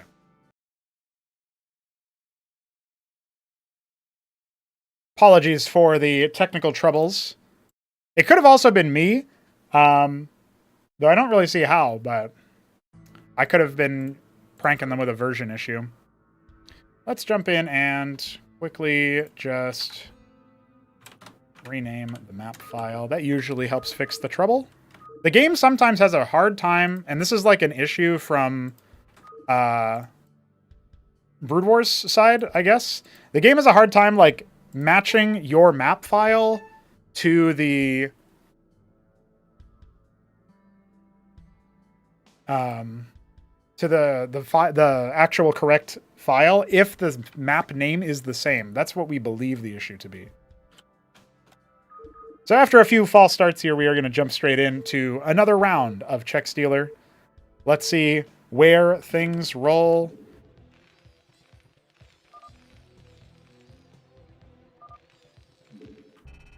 Somebody's got a wrong version for sure. I wonder what's up with that. I think it's, it can't be me now.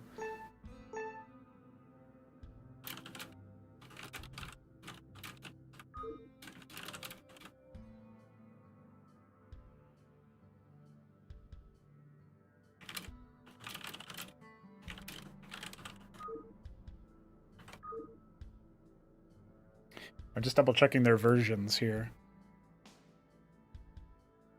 Aoud will reload because it looks like he might not have.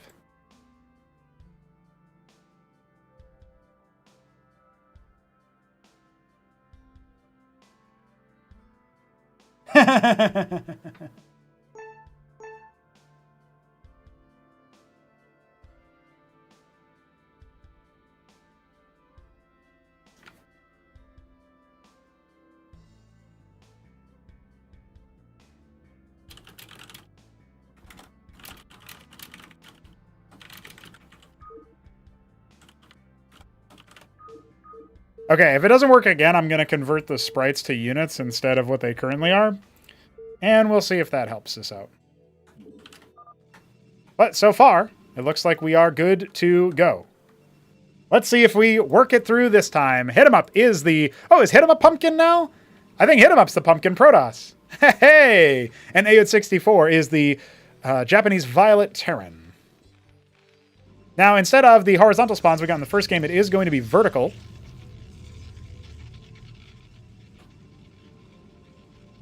Maybe it was Aoud not relaunching after all. But regardless, we are here for real this time. I'm predicting Aoud to go Fulcrum Vulture into either an Expand or a Quarry. As Fulcrum does come down. I'm guessing HitEmUp, he was trying to show 3-gate in that last round, but I don't think Aoud actually saw that because he was not in the... He was the one who was out of sync, which is a little bit odd, right? But anyway, we are going to see that roll through. As a reminder, this map is a port of Kickback. It's going to look a little bit different because we got those installation tiles ported over to this tile set, and as well as the structure ones down here. So same concept though. They've got limited gas in the form of a geyser and no ridge, and then the minerals do deplete a little bit faster as well. So you do get access to those two bases, but they are lower yield. Off in the middle of the map, there's an island, a new feature relative to the kickback variant. I don't believe there was an island there. And over here, we have a little bit of a ridge that you can fight over, a ramp little complex on the 9 and 3 o'clock positions, making the bases here a little bit more defensible if you can hold this position when it comes to ground units. Both players going for the cross box scout there. The end scout, I guess you could say, would have been better for both players, but they don't end up doing it. Vulture will move to the top left, though. I think it's just like a natural thing you do when you already have a scout moving to the top right. Draconin is just about to finish with a Hierophant behind it, and we have a Talos on the way. HitEmUp in the interview said that he was very interested in jumping straight in to moving on to the like scouting the side of the map and making sure that no proxy bases were being taken. Looks like HitEmUp scout will be denied by that Vulture. That is actually the second Vulture to be deployed. First one hanging out over here. We're adding some interesting units here. The Hierophant coming out, a Legionnaire coming out, Embassy behind it. What's he going to be doing? Is he going to go for a drop? Is he going to go for witnesses to clear the mines? That seems more likely. Showing the Hierophant early is kind of interesting. He's actually keeping the Legionnaire further back. Curious decision by HitEmUp to do. He's adding another Legionnaire as well.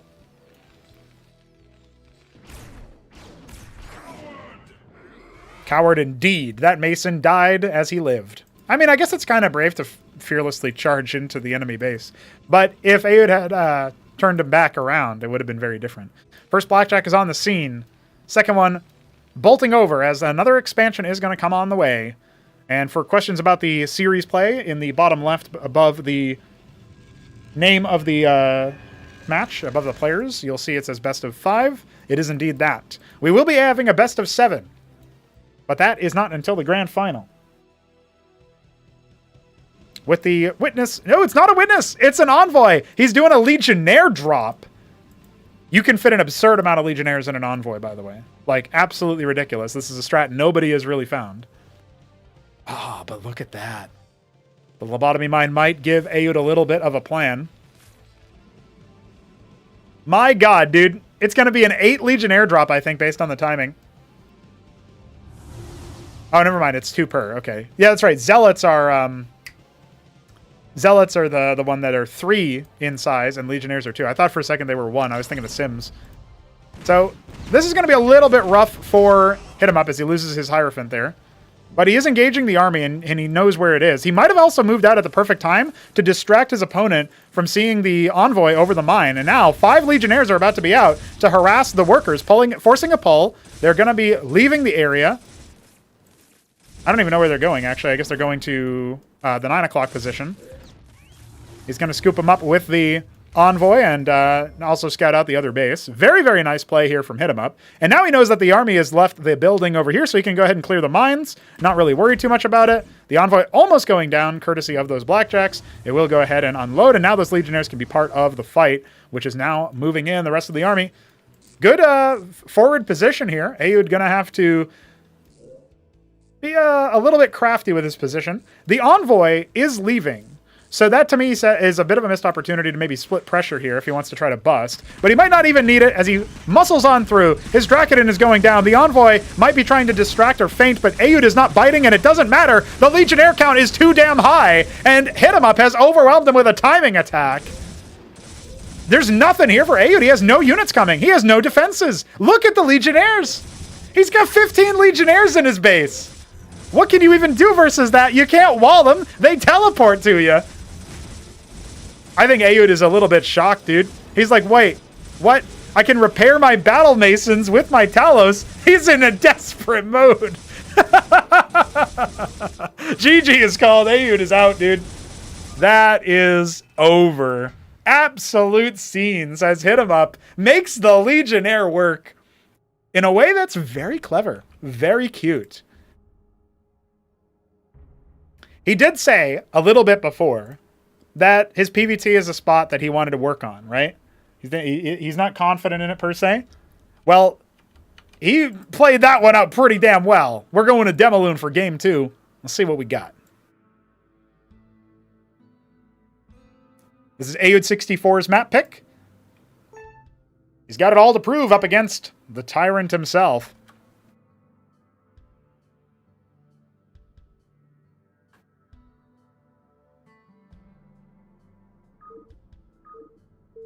And we're going in. Top Ramen, the practice partner of HitEmUp, must have seen a thing or two about that. And as we get into it, ladies and gentlemen, this is game 2 of our best of 5 here. HitEmUp has rolled Terran in the top left as the Palatinate blue. Ayud64 back in his pumpkin color. He is in the bottom right as our other Terran. TVT. HitEmUp says he feels confident in this matchup versus Ayud. The main thing he was worried about is the Protoss, and so far, rolling it, he was able to skate by with his cheese.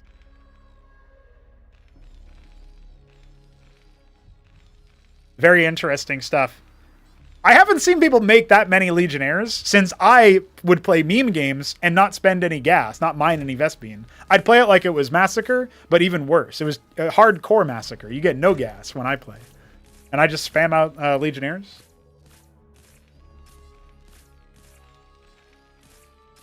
Fulcrum on the way for both players. Ayud a little bit faster. He will most likely be going for Talos. HitEmUp has not shied away from the Quarry Talos himself. Going for it against Nebelheim in the game that he won on, what was it? Spinal Tap. I almost called it Sideshow. I was time traveling back to Ascension 7.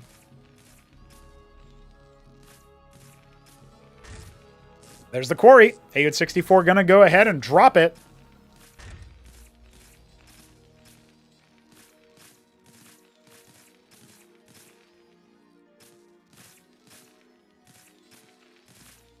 Okay, with double Fulcrum out of HitEmUp, this is his bespoke move. He does like to go for more military units than the other guy. That is his general strategy. Now, in TVT, what is his move? What is his strategy going to be? To avoid the Eidolon mid-game. Ayud loves going mass Eidolons later on, and HitEmUp does struggle versus it. But he struggles versus it as a Protoss player. When he plays Terran, I have no idea what he does. The Vulture will hang back to kill this Mason. Good little ore blocking for the first couple shots there from HitEmUp, but he lets the Ayud Mason waste his time a little bit there. Clearly not going for anything too fast-paced. He is going to go ahead and drop that second Fulcrum. It is done. That was scouted. It's a Starpad follow-up. I think we're going to see Cyclops. This is an old Tyrant's Tale era build that HitEmUp did once upon a time. He would go for the Cyclops drop. So if you see those get queued up in the production tab, 100% this is a harassment move. Now, that being said, Vultures on the way. For now, HitEmUp just massing those up. We'll see what he pivots into afterwards. He does have the gas for it, but he also might want to be spending on an Anseal. There it is, Cyclops. So it will be that Trojan. He has the 50 gas that he needs for it as the star pack comes to a conclusion. And if he can pivot to use the Vultures versus Ayud's lower military count, as he is moving across the map with 4 Vultures as we speak, he can absolutely start to sabotage this position. But he needs to hit it at the right time. There's the Starpad immediately building the Trojan. Each Cyclops is 25 gas. He will have enough to move a little bit further forward. Laying the mines on the bridge. And scouting ahead with 1 Vulture just to sweep out those mines. Really nice to get 2 of them. Good moves there from HitEmUp. He knows what the situation is. Applying that pressure. Ministry on the high ground being constructed by a Mason. Small details, but you know, Ayud could be using his Taluses for that. You wouldn't want to do that because they're more efficient miners, right? So in the early stages of the game, the only reason you'd go for that is if you needed to build a very important structure somewhere off to the side. Now, second Fulcrum coming in for Ayud. HitEmUp is going to start to be behind in workers, although it looks like Ayud might have like cut or something. Hard to say. He should definitely have more workers than HitEmUp. Maybe it's about the right amount. Not 100% sure. Another Vulture going down. HitEmUp getting stunned by those mines. That's a another effort onto the Vulture. Drops additional mines down, so that's pretty good. We did see the trop get loaded up. And now the Mason going to go ahead and build a Watchdog, I assume, off to the side there. Not going to matter too much, but the problem really is that HitEmUp has no pressure on the outside of the base, right? He has no way of exerting pressure to join with the Trojan. The Anseal on the way. That might help him out a little bit. Second scrapyard, a stockade halfway complete. Ministry is now done and going to go ahead and lift off and land. Thanks to his map control, HitEmUp's able to build on location. So not too far behind. He's transferring a little bit early, but who can blame him?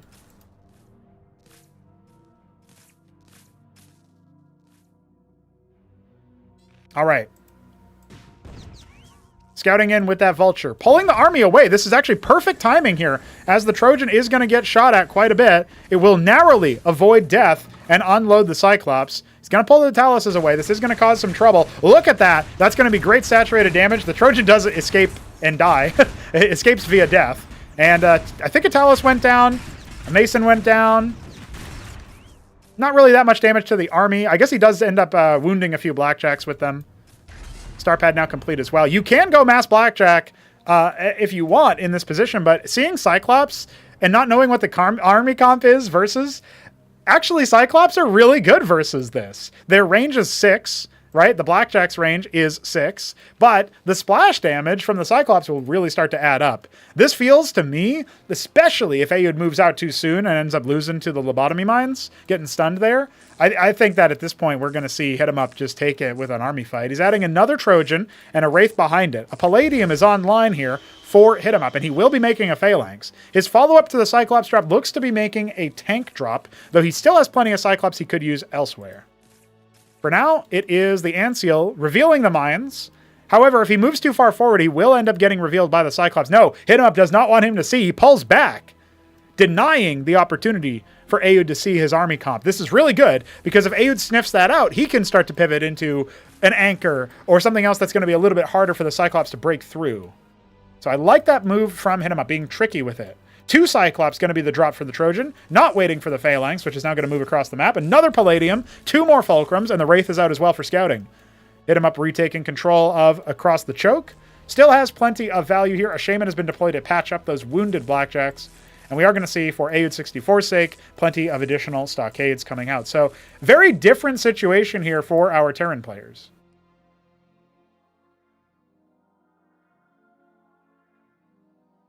The Anseal looking around for any information it can get. Drop is going to unload 2 Cyclops. The Trojan will be taken. A little bit of focus fire down onto the Masons. Not going to go ahead and kill anything there, unfortunately, for HitEmUp, but it kind of puts Aoud on notice a little bit, and he might feel a little bit empowered by that. If he dares to move out away from his choke point, things could get very ugly. The Phalanx is with the army. This could force the issue. I don't like the siege location there, but maybe it doesn't quite matter, as the Cyclops are just absolutely going to ruin Aoud 64's military. He might have over-indexed on his response to that, bringing down the Anseal, but the Cyclops are so damn good versus Blackjacks, he just holds and sets up the containment.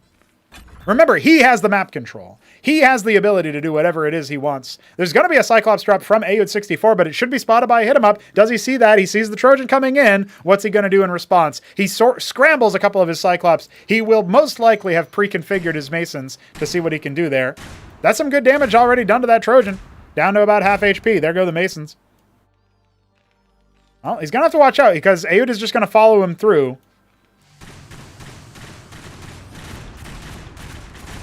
And at the same time, kind of pressuring on the exterior. Phalanx deploying.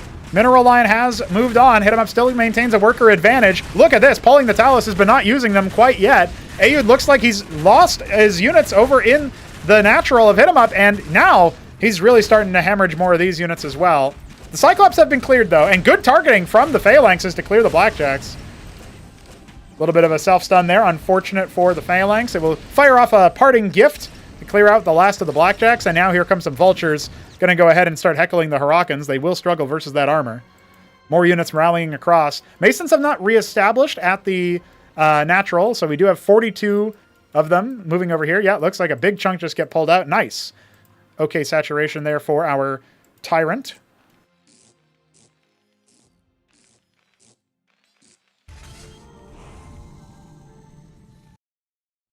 The problem is that if the Cyclops don't have a good number there, they weren't reinforced for a very long time, they will eventually be picked apart by things like Hurricanes and Eidolons, right? The self-damage is going to hurt them a lot. But that's where you can start to bring in your own Blackjacks, maybe the Vultures, something like that. HitEmUp clearly thinking about this, using the mines to claim victory. There is going to be a treasury established at the 6 o'clock position, but Aoud is dangerously close to a collision course with his opponent. The Phalanx on the front line, not where it needs to be.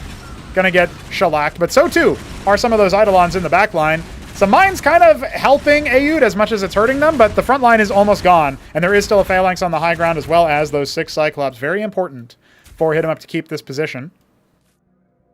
Reinforces with 5 more Cyclops, setting up his base soon for that extra round. He's got 10 workers to the better of Aoud, despite the reliance on the Talos. And now, the exit from the bridge is potentially spotted here. Does Aoud commit to it? HitEmUp immediately pulling his forces back. He has not pressured 6 o'clock, where there's a naked Talos building a treasury on site, just finished. And now the Cyclops sighted, moving away. Aoud, can you take that to the bank? Retake some of that positioning. A lot of Idle Masons at the natural, but as he sets up more production and a second star pad as well, we're going to be transitioning into a lot of Phalanxes, a couple of Blackjacks, 2 more Fulcrums as well for additional production, and it's pure mech versus a mixed army for Aoud.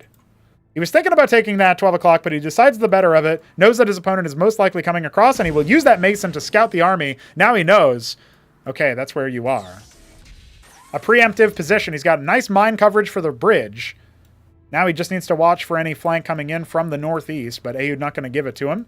Cycling back to his natural choke and maybe pressuring the 6 o'clock. He's got the economic advantage despite the lower worker count because of that extra base. HitEmUp just powering on 2 base. Doing his best. Dropping those extra scrap yards.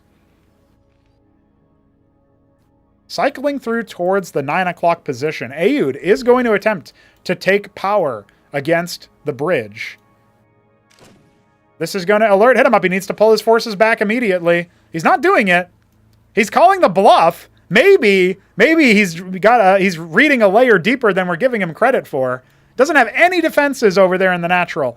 This is a very big gamble from him, but he's going to flank. He's going to trust that Aoud doesn't dare strike at his vulnerable gate before getting a good clear. The Antseal's drawing a lot of fire, but the Phalanxes have deployed now, and the Shamans are all gone.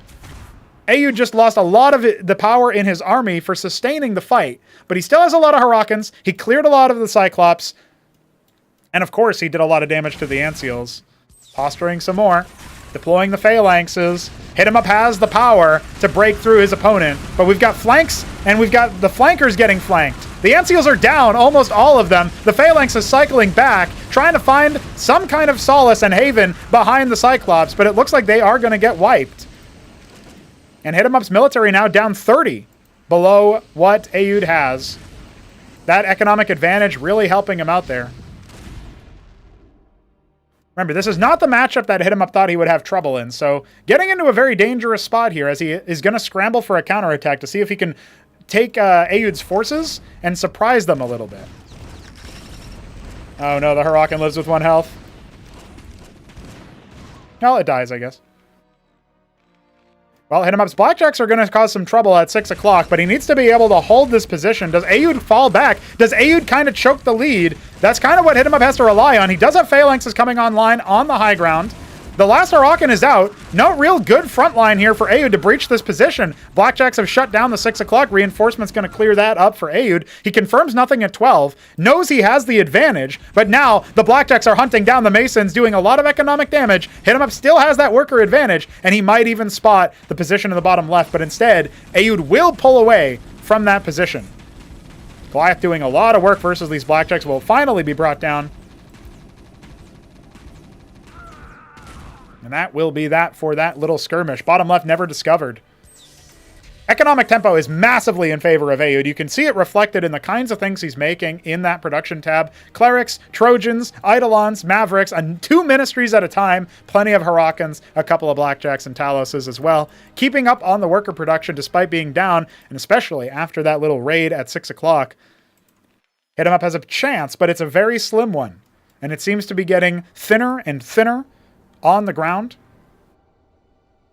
Now double the military count and then some for Aoud 64. A challenger does indeed approach. The ministry at clearly earmarked for 12 o'clock for HitEmUp is not going to be able to be leveraged.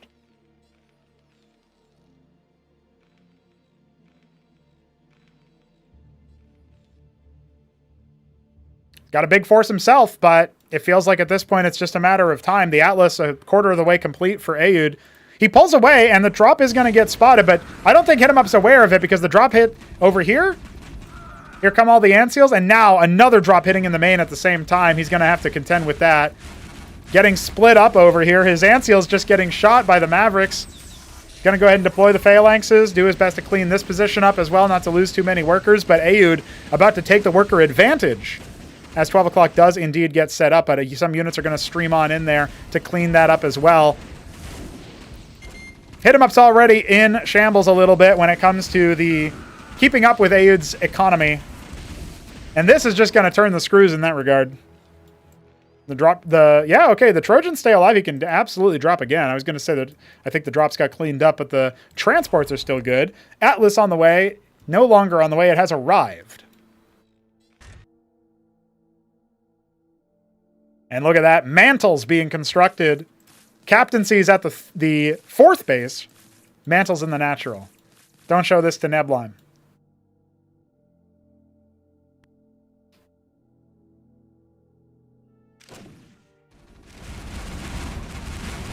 Scrambling for the final fight of the game, it feels like. The Phalanxes are going to deploy, and the Ant Seals are still balled up. Now they're going to start to fall with the shields going down. Good focus fire from Aoud. He knows that the Eidolons are going to be still good to the number when it comes to that. And now they descend. HitEmUp will be pushed to a third game with no possibility of the 3-0. Now we go to his map pick of Near Impact, where perhaps HitEmUp needs to avoid the Terran Mirror.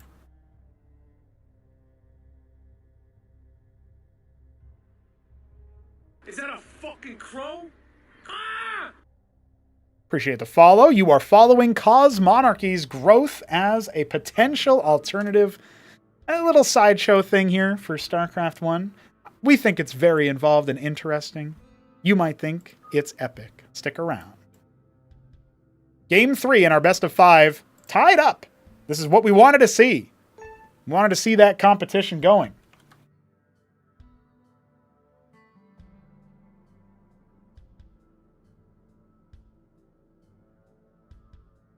Ready from HitEmUp. Need ready from Aoud. There we go. Near Impact on the cards.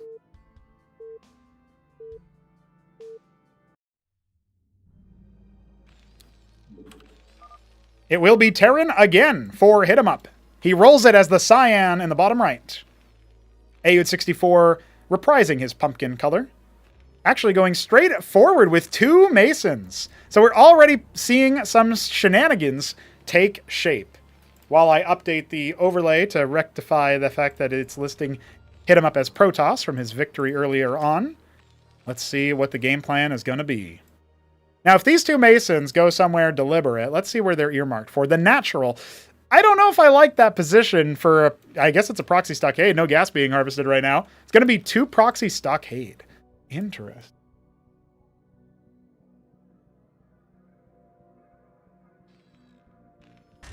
Dropping the Fulcrum. What do we see here? Aoud has enough for 2 stockades right in the mineral line of the natural. Okay, when does this get scouted? Because I feel like the Mason just comes down to scout at a normal timing, and HitEmUp's just going to see this straight away, right? Let's see how long it takes for him to scout. If he chooses not to scout, that could be that would be such a blind godly read from his opponent. Like HitEmUp not scouting yet. I think he might have already made the decision to not scout at all. Maybe he'll scout with the Fulcrum producing Mason, you know, when it's done. But by then, the stockades are going to be blinking. If he was going to hide in the natural, I think he would have had to put the second stockade here. This one, for sure, should be seen. Let's see what happens when the Mason leaves the Fulcrum. Is it actually going to be scouting? No. Oh, my God. Okay, maybe he is. Maybe he is going to scout. And look at that. He's going for an expand build. He's going to walk out here and see, dude, you're proxying in my base. He starts the ministry. It cancels it immediately, recognizing now. Doesn't matter. I lost that money. I just need to drop an anchor. I just need to survive. First Vulture on the field. It's going to be Hurricanes coming out here. That's going to be very difficult for Vultures to deal with. Remember that armor that the Hurricanes have. Okay. If HitEmUp holds the shenanigans here, he's going to be in a real strong position going into our next match. Second Fulcrum on the way. Anchor nearly complete. It's going to complete before this one can land. One of the mines gets swept up by those Masons. Needs to clear those Masons before they set the mine off. Instead, not quite able to. There goes the mines onto the Hurricanes. Oh, he can pick the Mavericks. That could be really good. Instead, he just loads into the anchor. Okay. We're still in the clear here. Another Cyclops on the way. I mean, HitEmUp's looking like he's going to hold this with somewhat ease.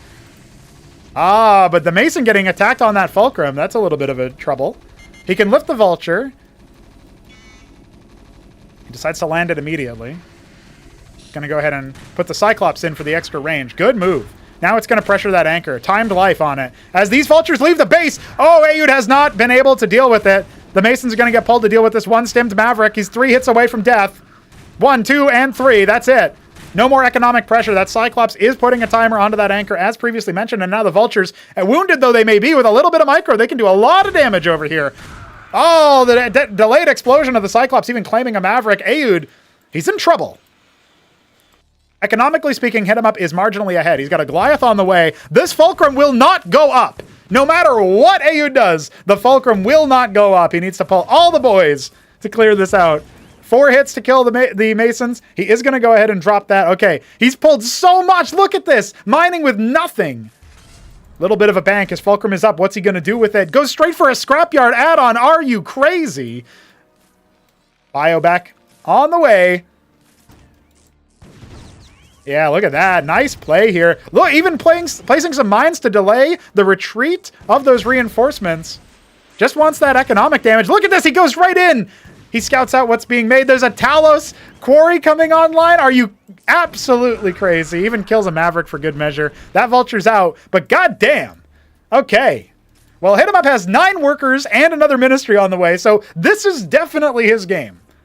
We can say that with some confidence. Aoud would have to have the comeback of the century in order to pull this one off. It is so unbelievably unlikely that he's able to clutch this one out. Mass Vulture coming out. There's a Mason in that anchor. Maybe HitEmUp will notice that. But he's going to get up to that extra base. He's already got his ministry done. He's moving his army across the map, including a Goliath.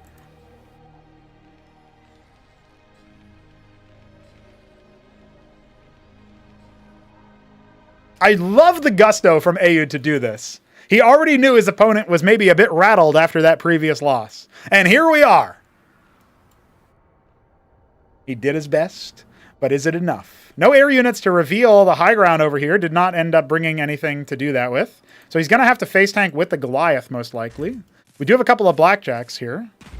But we saw in that last game, you know, a Goliath can stay alive a very long amount of time. Not if the Hurricanes break down the armor, though. So he's going to pull back. He's cleared out some of those units. Hurricanes are gone. Kind of just posturing. Oh, I love that stockade positioning from Aoud. Makes it so awkward to A-move up. Well, his own Vultures are going to get splashed by the Cyclops. Got to watch out for that. Now he's in the clear there. Okay. Adding so many Fulcrums behind this. His second ministry producing Masons. More and more units coming out. He did get the Mason out of that anchor. So no inefficiencies there. Of course, that's what we expect from HitEmUp. Looks like whatever anchor was being started here was actually meant to be a ministry. So it gets canceled. Or maybe Aoud just felt like he was going to be able to hold what he saw. Either way, a bit ballsy to do that after what we saw so far in this game. Oh my god. Scrapyard. Scrapyard. Scrapyard.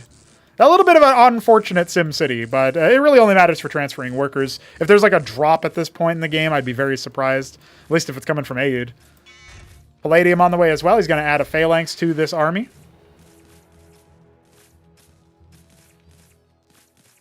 My god, the early excitement aside, HitEmUp has definitely gotten a really, really nice position here. Aoud did recover somewhat better than I expected. He is going to go ahead and send a Talos out. He does need to do some kind of risk-taking. And going Scrapyard Quarry behind his proxy when Vultures were in his base was... that was definitely a bit risky. I don't know if that quite paid off. Watchdog Scouts galore. Where did that Talos end up going? It looks like it returned home. Oh, he's harvesting from the geyser. I see. Distance mining that extra Vespi. Needs to bank for his eventual Eidolons. HitEmUp adding a Star Pad. Got a lot of scrapyards. Got his one Fulcrum making stuff out of the Palladium. Adding a second Star Pad. Okay. We did see a practice game versus Aoud TVT where HitEmUp went Mass Wraith. to go along with the some of the other units, and he used that to some efficacy, I would say.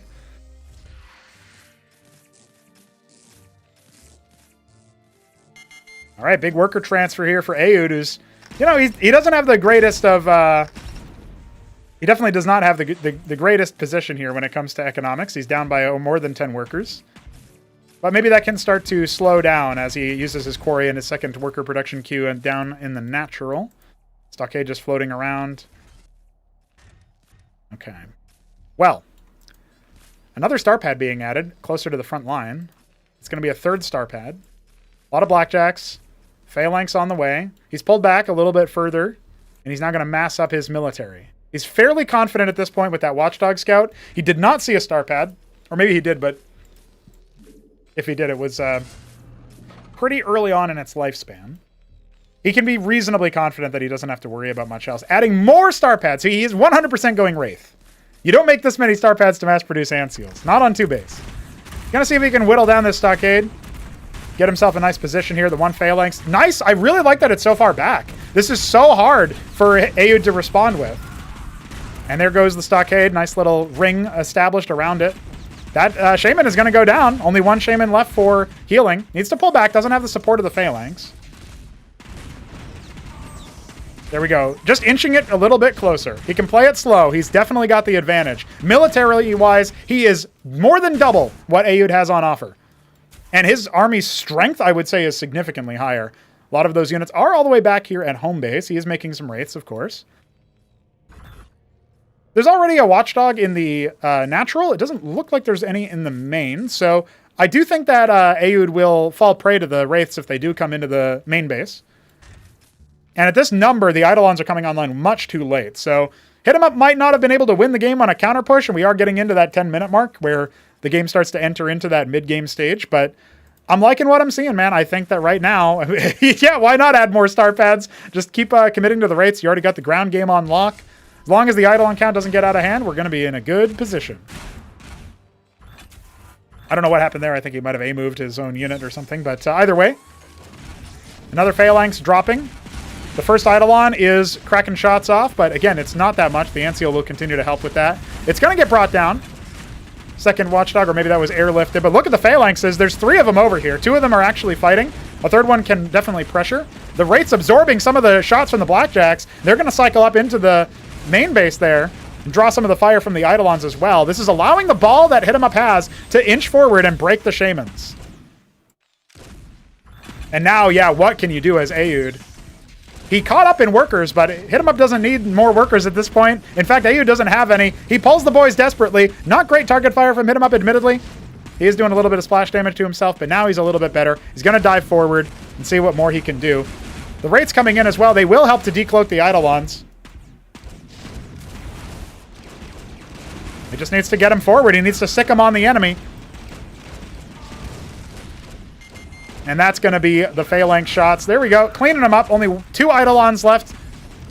Splash damage of those Phalanxes is too damn high, and you can see it's working wonders here for HitEmUp. He does need to keep reinforcing. It's mostly Wraiths and Blackjacks coming in. He doesn't have any more Phalanxes, but he might not need anything else at this point. It's just trickling in, right? Here come the Blackjacks. Now they're going to go ahead and start massing up, but he's got such an advantage right now. You can see him sending Wraiths, scanning the perimeters. Does he have those neutral situations? No. Aoud is just stubborn. He's holding on for dear life to his performance here in the throne room stage. Does have to watch out for that. If we saw one Antseal, dude, it would make such a difference right now. Oh, he's actually got plenty. He's sharking around, expecting there to be another base. Why else would my opponent still be here? Third operational for HitEmUp. A staggering 66 workers to 26. That's a 40-worker lead and a nominal military advantage as well with so many Wraiths. Overwhelming. I mean, like, the Hurricanes do nothing to the Wraiths, obviously. Sure, you got some Eidolons. Sure, you got some Blackjacks. But if they're busy fighting the Wraiths, then the ground army of HitEmUp is definitely just going to cruise to victory here. With the Antseal stack as well, with 4 of them, and, you know, however many Wraiths he's got, he can absolutely just clear this out. Look at this. The Masons coming down. They're going to tank the first shots of the Phalanxes, but there go a lot of the Hurricanes. And now the artillery can dial in onto the top of that ramp, softening up so many of them. They're not firing in sync, so the Shamans are getting a little bit of healing in. Nice spread from Aoud. He's really holding on here, but as much as I can hype up the micro of the fights, there's no hope behind this on the macro. GG is called. HitEmUp will go on 2-1. He is on series point and just needs one more win to make it in to that very coveted lower final.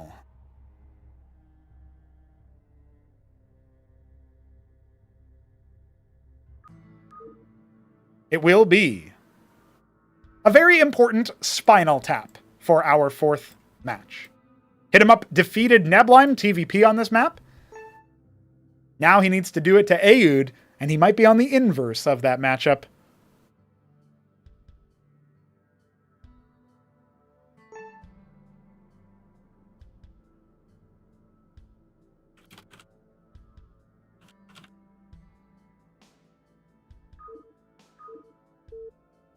I am so excited to see what we've got in store for us on this map of all things. And do I smell a decider? It could be. Ooh. Okay, ladies and gentlemen.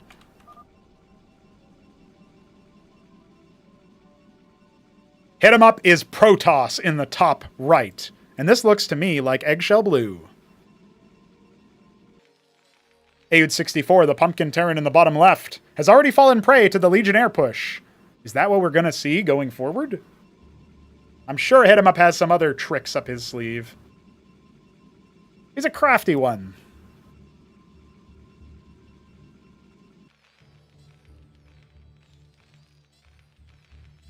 I like keeping you guys in suspense for the roll, and I just say like, ooh. Next time I'll make it even more obvious. I'll say, ooh, look what HitEmUp got. Well, you guys can't see.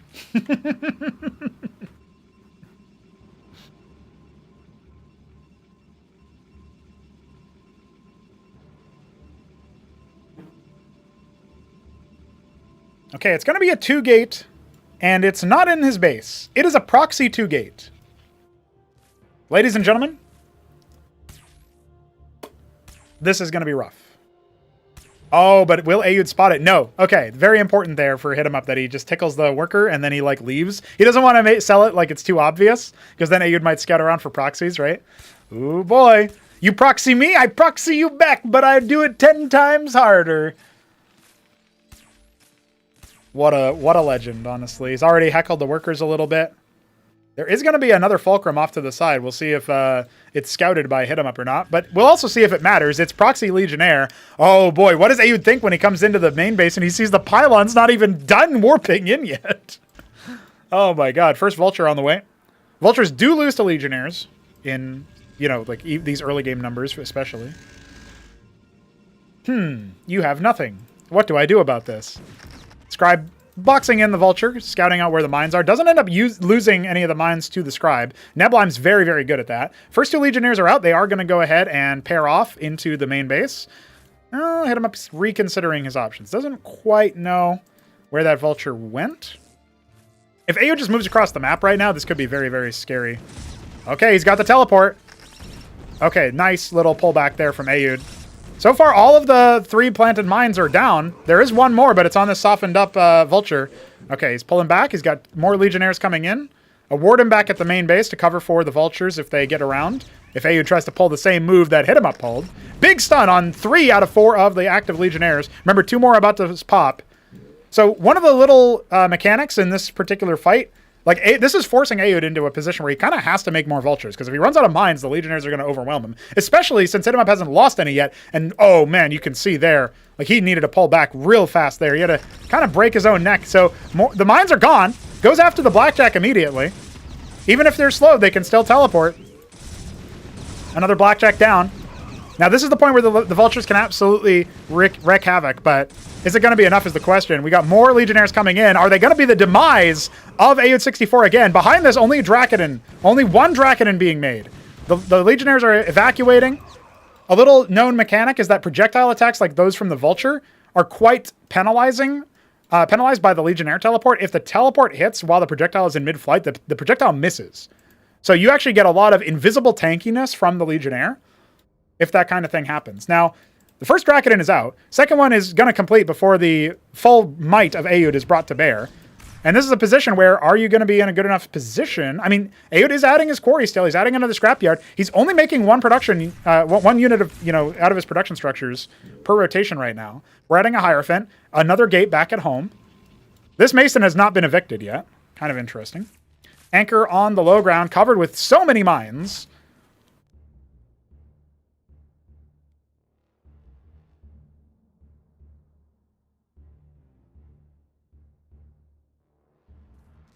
HitEmUp might have been stalled out here. We might end up going to game 5 if his follow-up from this can't work. But he did keep Aod away from the quarry for a very long time. So that worker spike that we're used to seeing, I guess from both players, isn't really there right now. HitEmUp could try to expand behind this, but I think he wants to keep up the pressure. It's just not quite so realistic with all of these mines. There's so many mines, dude. If he had a witness right now, he wouldn't even bother attacking. Just be like, all right, see you, dude.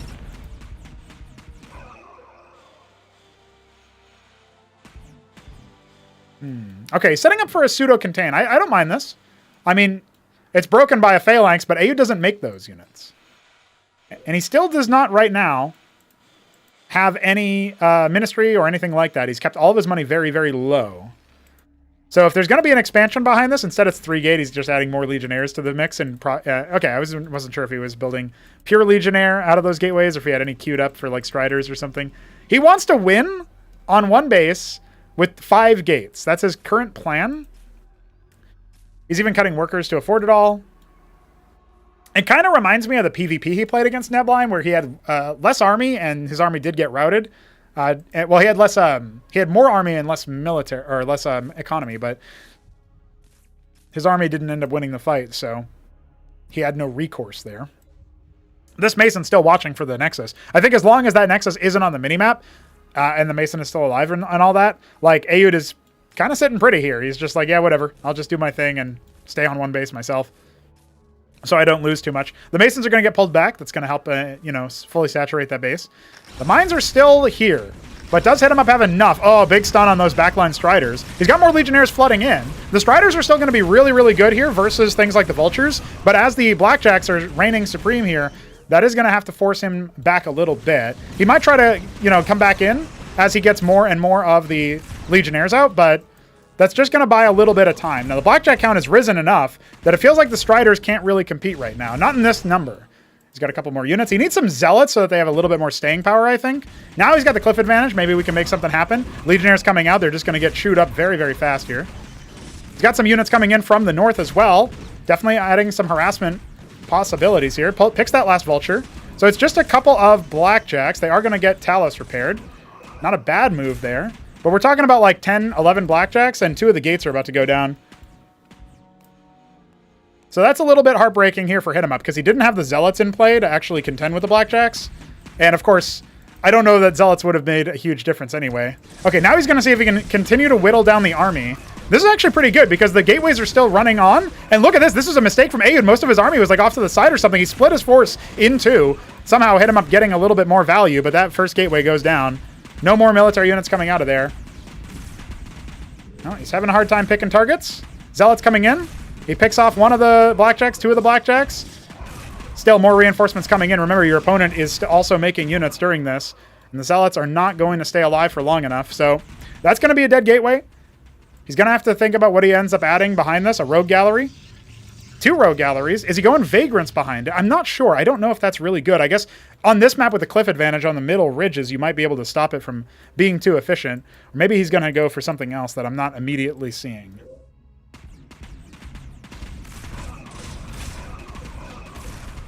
Trades all of that for 1 Blackjack. Definitely feels like an overpowering position here for Aod, who does have his ministry started. No Nexus for HitEmUp. Still sticking it out onto 1 base. The Mason once again revealing, yeah, you really don't have anything here.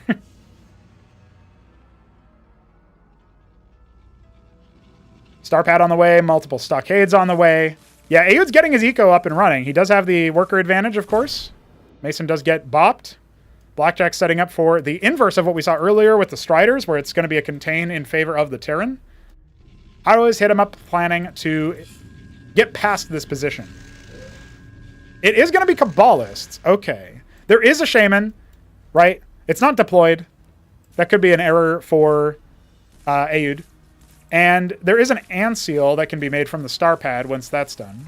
As far as detection goes, the scribe reveals that the army's already here. The shamans are definitely going to make it a bit difficult, but the Cabalist can still jump in, right? He's going to accept the hold here. Down by a lot of workers. I guess if Ayo takes a really disastrous fight, this could still be in favor of HitEmUp. He's going to pull back. He's deciding when he wants to go for the engagement. As Zealot has already died. Now here we go. The Cabalists are out. How much damage can they add? They're going to help to try to break through this.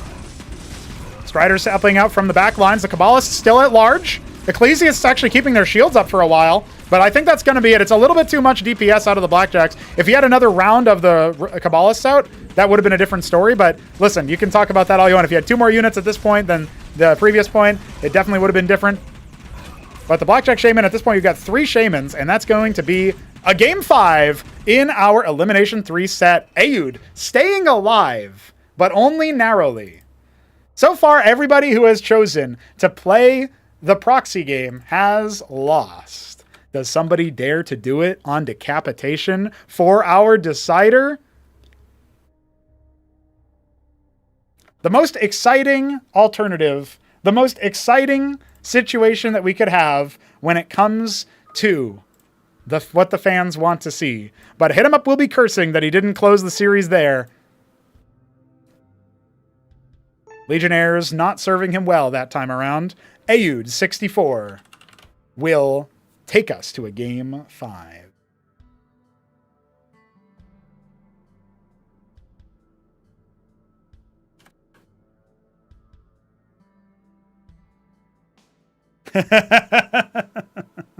Ayud is ready. HitEmUp is ready. Let's see what happens.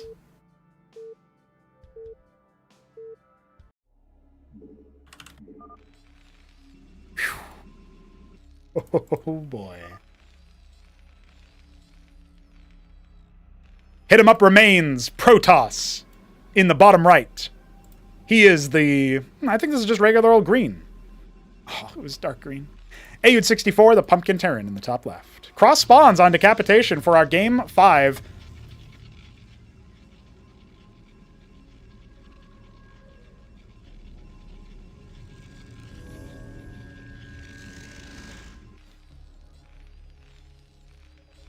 Well, you know, the last time we saw PVTs on this map, it went the Protoss's way.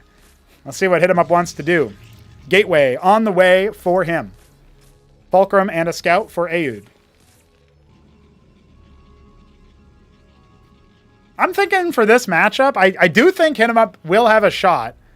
The problem is that cross spawn is where things are going to get weird. He needs to remember his practice. Think back to the things that he managed to make happen as Protoss versus Terran in some of those games that went, 12, 15 minutes, right? Maybe Top Ramen will share some insights, or maybe he'll just hold his tongue and just be like, yeah, actually, maybe we'll see. He can say cryptic things like, I recognize this build order. Oh my god, I can't believe what Ayud is doing, by the way. He's actually straight up cross-scouting, didn't he? He straight up cross-scouted on... Oh, man. Well, that's going to piss HitEmUp off if he can intuit that. Otherwise, he might just think it's an early scout. That's wild, dude. That is wild. Okay, Game 5. Second gate on the way here for HitEmUp. All looking normal. Vulture Quarry. Going to go into Scrapyard with those Blackjacks. Seems legit. Seems normal. 2 Drakodins out on the way for HitEmUp. Working it with that. The Vulture is going to go ahead and get the mine... Get the scribe. So only 2 mines left. I guess that might be a factor. He floated his fulcrum. Why did he do that for? Is that nerves? What's going on there? I think he meant to build a scrapyard and then he set the rally point of the fulcrum or something and it went somewhere else. That is actually not an inconsequential delay. His vulture will remain back at home. Both players knowing where they are.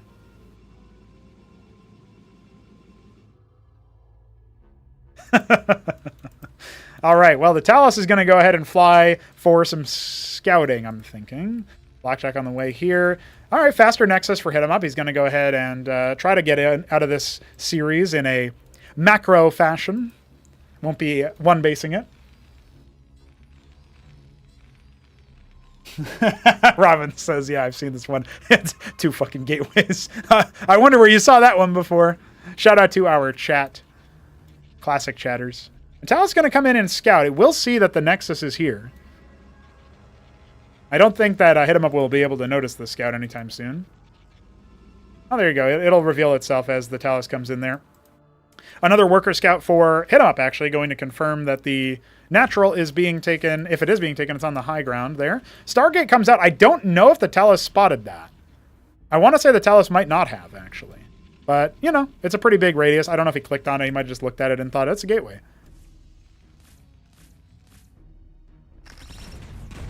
Another scribe, another mine. But, once again, confirming, okay, you've got no expansion on site, and you've got no military anywhere else, really. When you see that many units shooting your worker, you're pretty good to go there.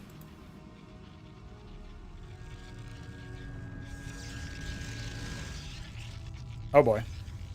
AUD64 having an internet malfunction. We will hold for a moment.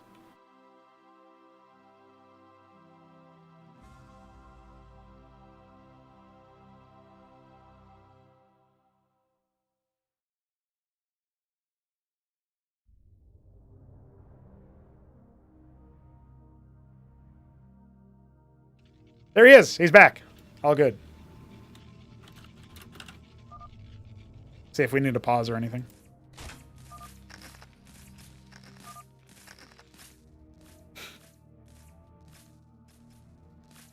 Yeah, I floated my fulcrum instead of making the scrapyard. Reconnect. Now, as the chat pointed out, and of course, as the minimap pointed out, we do have this hidden base down here in the bottom left. I don't know if HitEmUp will think to go there. He did confirm that Taluses were on the field.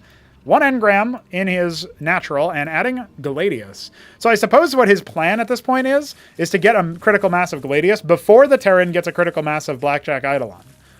Or, you know, maybe try to switch things over. Now, he's going to see still no natural. This should make him somewhat suspicious. His suspicions might go idle when the Ministry floats over. He might just think it's a late expo. That should still make you a little bit curious about what's going on here. Okay. Talus making a winding path with the movement here and will indeed arrive at the bottom left. This is going to take so long to saturate. I don't know how long it'll be before it's worth it. AU definitely taking a hit to his military count in order to make that happen. The first Gladius is moving across the map with no support. Ballsy. Oh. HitEmUp's going to go for Auroras. His Crucible is going to come online. 1 Gladius into Aurora. What's the Gladius for? Is the Gladius to, like, force an air response or something? Like some kind of specific desired response? Another Talus moving out. See, if he made drops, he might hug the edge and find the space, but he's not doing that, so it'll be a very long time before he spots that, I think. Okay. Ladies and gentlemen, the Gladius is here. It's making things happen. It's causing some twisted, twisted knickers, I guess? Bunched knickers? Something like that. Oh, no. Is the Gladius... Okay, the Gladius gets pulled away. I was going to say, is the Gladius moving? All right, more gateways surrounding the Crucible. I would watch out for that SimCity. We'll also see if he wants to go for the...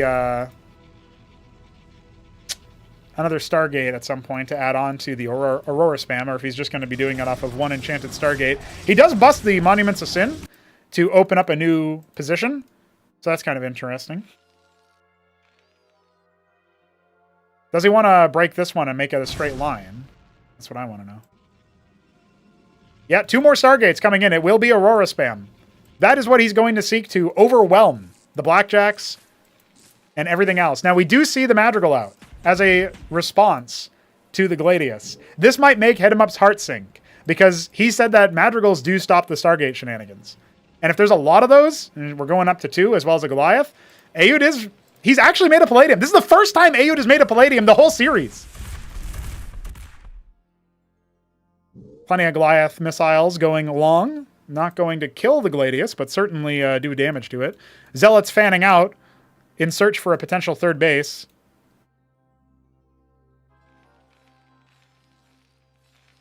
Now, that being said, good positioning with the Auroras will still potentially take the day. He's got 6 of them, a 7th on the way. He's going to start spamming out way more.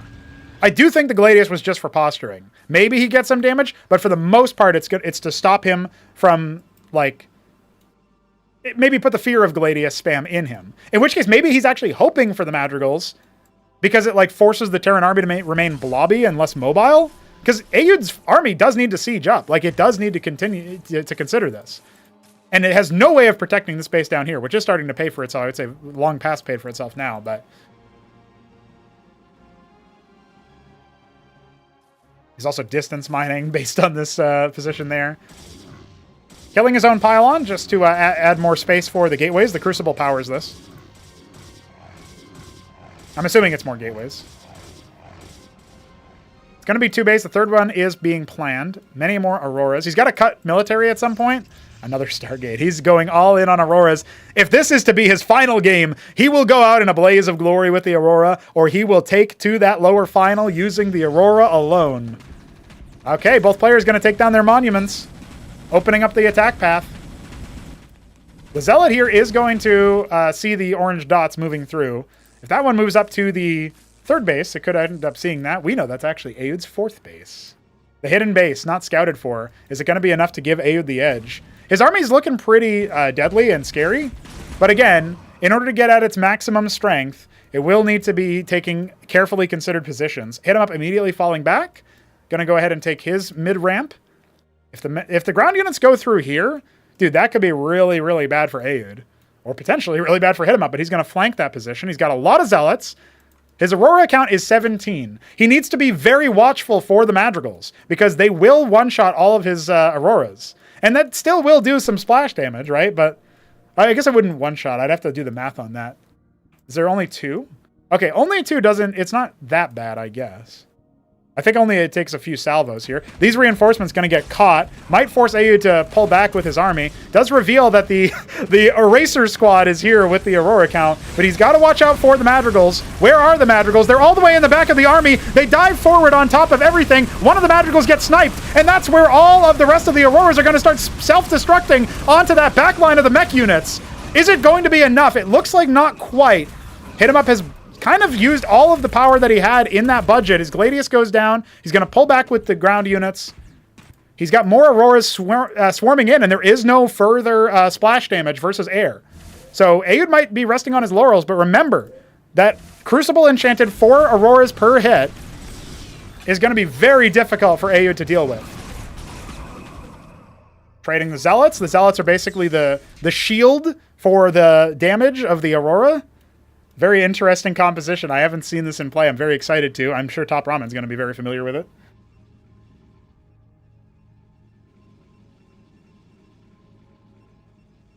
Atlas on the way for Aeud. That's going to cut into his immediate military production for a little bit, but he's continuing to jockey forward. He still has that economic advantage, harvesting from 4 bases instead of 3, despite the worker parity. All right, still no anti-air splash damage for Aeud. Does HitEmUp concede the base? He is pulling all of the workers out. I think they're just going to get cleaned up. Maybe a few will end up leaving. He's got 2 of them, precisely. All right, things looking dire. Hey, these Goliaths offered up for free are definitely going to make it a bit easier for the Auroras and the Gladiuses now to make something happen. Yeah, sniping the Madrigals definitely helps out, but does he have enough Zealots to actually deal with the ground army enough? I think the Auroras were really the thing that allowed the Gladiuses to stay alive long enough. Ooh, that hurts losing one of them. More of them coming out. Blackjack softening them up. He's at a potentially critical number of the Gladiuses, and they are starting to spread their bounces, but I think it might just be a little bit too much. He does have a counter push coming in. Oh, he's proxying a Warden and a Gateway over there. That's not going to work out. The engram does end up falling. Gladiuses and Auroras, the final stand of what HitEmUp has. I think Aeud might have just about done it. It's a tight hold, but it's a good one. HitEmUp will almost certainly not be able to clear this out, but I say that the Gladius bounces definitely coming in the clutch. He stays alive for a moment longer. What's his counter push to this? Is there a counter push to it? The bounces have dissipated. He needs to get those Zealots onto the Blackjacks to clear them out. Oh, Aeud is so tantalizingly close. So tantalizingly close to toppling the Tyrant and breaking in to that lower final. The Madrigals made a huge difference in that fight with the Auroras. They were not split up. HitEmUp spotted this base. He didn't spot the tier 2 tech. He doesn't know that he's behind in that regard. He still has no idea that the bottom left is a thing. Orange dots swarming the middle of the map. I think we might have seen Aoud take the game at this point. He has such an advantage when it comes to the macro.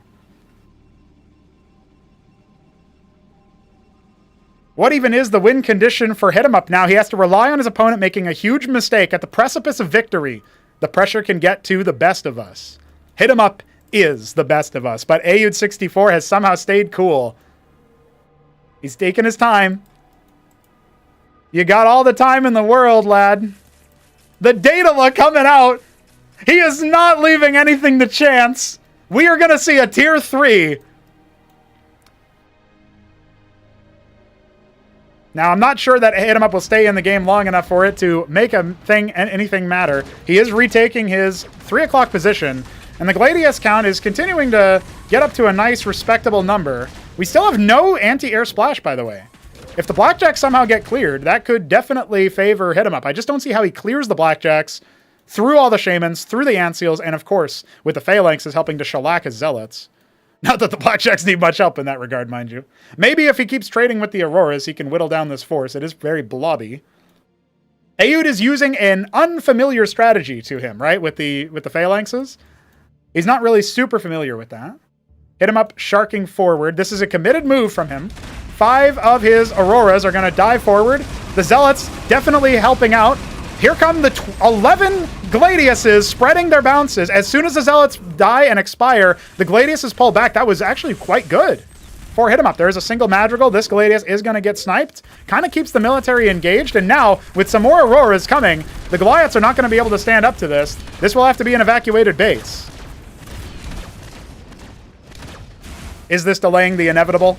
Or is HitEmUp actually doing the impossible? He will commit to the main base. He has nothing more he can do, but he must commit. And Aoud is struggling to respond, setting up for the choke.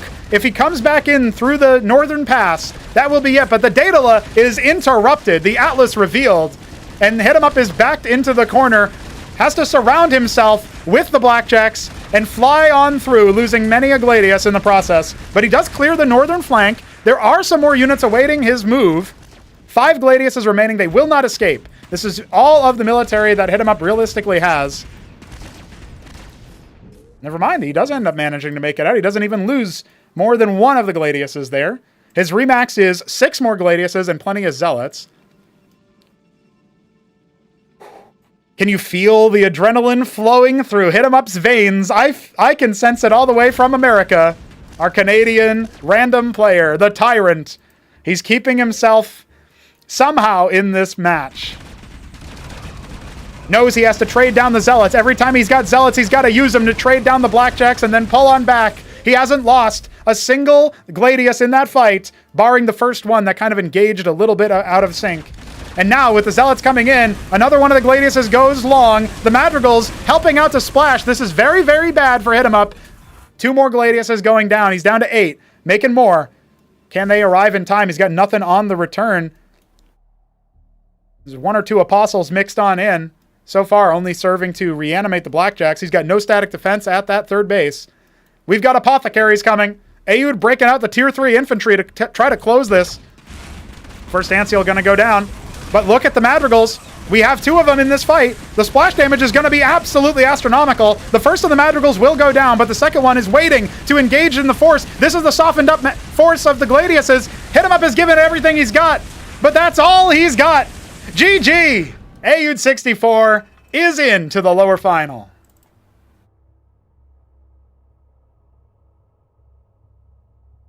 It was looking a little scary there. I didn't think Aoud was going to be able to finish it off at one point.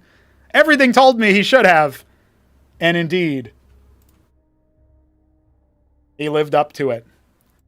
Hamster and Neblime breathe a sigh of relief as HitEmUp exits from Elimination 3. The 4th best player in the tournament, according to that, but I think we all know there was more on the table there. But nonetheless, you can't take anything away from Aoud. He pulled it off.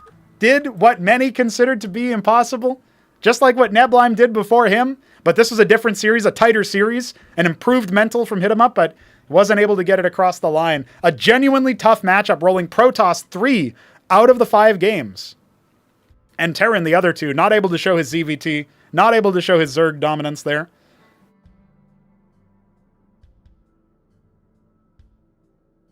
And maybe Aoud feeling some pressure at one point with the near impact game, right? Some next level shit. Well, that game went the decider. That is definitely rough.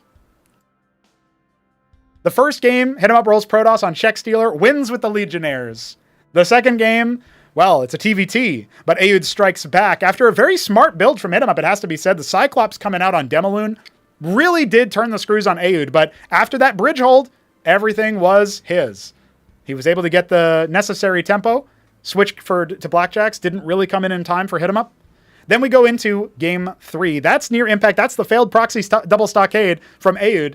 Doesn't go his way. HitEmUp gets some vultures out, sneaking in to the main of Aoud 64 and punishes him for that, sending him back to the Stone Age, economically speaking, and after a few short minutes, closing the game out with a mech push. Aoud definitely tried to stay alive as long as possible, similar to that last game, but HitEmUp was able to prevail on near impact. Then we go to Spinal Tap. Aoud somehow able to rebuke the Proxy 2 gate with a hidden fulcrum of his own. Plans within plans, the webs we weave. That second fulcrum not ever being accounted for in HitEmUp's opener. Just assumed it would be Quarry, but the Quarry gets delayed. So too, the eventual victor. And then Aoud, closing it out on a decider. Who could have thought? Let's bring him in. Aoud 64, you are in to the lower final. Over HitEmUp 3-2. Of course it went the distance, but hey, you managed to prevail. How are you feeling right now, my man? I'm feeling relieved after those series. HitEmUp definitely is a really good opponent, a really good player. And yeah, I was right about that first game. He had that legendary strategy that I haven't seen before. I mean, in a good while, because I remember the first time I played Cosmonarchy. I believe Shambler popularized 3-gate Legionnaire. So I didn't quite expect that kind of a strategy on a tournament setting. But well, after that game, I was like, that game was the necessary incentive I need to focus and try to get the series back. Yeah, the focus was definitely, it had to be there. I mean, you're talking about that TVT on Demaloon. I think that's where some of the tempo definitely helped out, because you did end up dropping Check Stealer. The Legionnaire's overwhelming. Then he comes into a Terran Mirror, and his Cyclops, his drop, I feel like that was very well executed from him. He could have maybe applied a bit more pressure on the natural ramp and stuff, but looking at that opening, it seemed like he had the tempo, he had the build order win in that respect, but you were able to win a very consequential fight to break out of the contain, and it felt like from there he was good to go, right? So how are we feeling when it comes to the Demaloon match? Is that really where you think you reasserted things? Because we know what happened after that. On near impact, you tried a double proxy stockade. Like you must have been feeling good about that sort of comeback, so to speak, on Demaloon. Yeah, the game on Demaloon, it gave me the confidence necessary. I was able to tie the series up. So I decided I would do a risky build. Even though it didn't work, I feel pretty good about it. Mm-hmm. The thing about that build is that it is supposed to work against Zerg, but HitEmUp, he never got a Zerg. So when he said Terran, I was already, I had selected already the 2 Mansons to go on proxy. So I told to myself, what the heck, I'm just gonna go with it. Even though I didn't practice that specific build against Terran, I knew that the Vulture could easily shut that down with a little bit of micro. But nevertheless, I still went for it. I wanted it to work. I tried to make it as entertaining as possible. But in the end, HitEmUp, you cannot underestimate him. He's a really good opponent, and he of course had that early lead. He was able to get those 2 vultures in my base, and I knew I was playing from behind, so I tried to play as defensive as possible, trying to get my macro going. But he knew that he was smelling that blood, man. He knew that I could be dead in any moment to a timing push, so he went for it, and it worked. And so yeah, that was it. what's really interesting about Spinal Tap for me is that he goes for a double proxy of his own. However, I don't think he ever found that hidden second fulcrum you put inside your main off to the side. And I feel like that might have he made him assume that you were going for the quarry. Why did you not go for the quarry? Do you just feel like on Spinal Tap you need to open with more military? Like, what was the thought process of getting that extra production structure on? Because I think that saved your series. I think he probably would have overwhelmed you if you didn't have that extra, vulture coming out every now and then. Yeah, absolutely. It comes out with that first game. He rolled Pradas. He went for an aggressive build because he knew, or at least in practice games, he had a pretty rough time against my Terran when it came to macro games. Mm-hmm. So I didn't quite know which was his mindset for the tourney, but that first game told me everything because he maybe his plan, or I thought that his plan was trying to do these early aggressive builds and don't let me play my game. So when I in Spinal Tap when he told me that he was Protoss, I assumed that he would go the same strategy or at least some kind of aggressive strategy, because he knows that I like to play Talos and macro and assemble my Exodia. I just went for my intuition.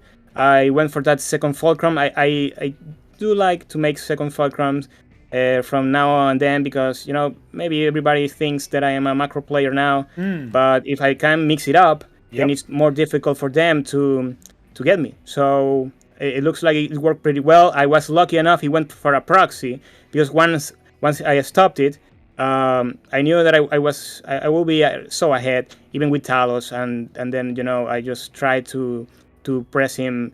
I didn't want him to get back in the game because I didn't really know what was his position in the game. I didn't know because I didn't have a chance to scout. I knew he didn't have an expo because I hid my mansion on his natural, so I was feeling pretty good about it. But for some reason I didn't want the game to go into a longer game, because I knew I had an early advantage. And with once the shaman is out, I know I have a timing attack that I can apply. So, if that works, most likely I'm gonna take the game, and I went for it. That makes sense. He tried the Kabbalah surprise, but I think he was. I was thinking, if he could wipe the army, though he wouldn't be in a winning position per se after that, because you did have your natural coming. He could have wiped the army if he had two more Kabbalists with him, like another rotation of the macro, but it didn't work out. You hit a little bit too fast, and I think a lot of that is down to the proxy, right? And him investing so much in trying to make that work. Then we come to decapitation. I mean, it goes without saying, if you rebuff a proxy, you're in that position where you just stop them from cheesing you, and then you go to the next map. It doesn't really matter what the map is, like where it comes in the series. You're probably feeling a little bit good, like, okay, I just beat him when he was trying to do a cheeky strat. Now I'm going to go for it. Then you see that he rolls Protoss again, and I noticed you cross-scouted on decapitation. Is that right? Yeah, I mean, I know it is a little bit weird because nobody does that in Cosmonarchy. But I was, he rolled Protoss again, and I was with this mindset that I assumed he had of aggressive early builds. So I looked at the minimap and told to myself where he could build. Most likely, he could build a proxy gates on a 4-player map. Yeah. I mean, it is impossible that he can build a proxy on the third unless he gambles big time, which I didn't assume he would do it, because this is a tournament game. This is the last game. So I think that I thought he would go proxy, so I tried to scout the middle first. And after that, since I was in the middle, I thought to myself afterwards, well, if he's cross spawn, then I can play a greedy build, because it's gonna take some time for him to arrive to my base and apply pressure. Maybe I can get away with it.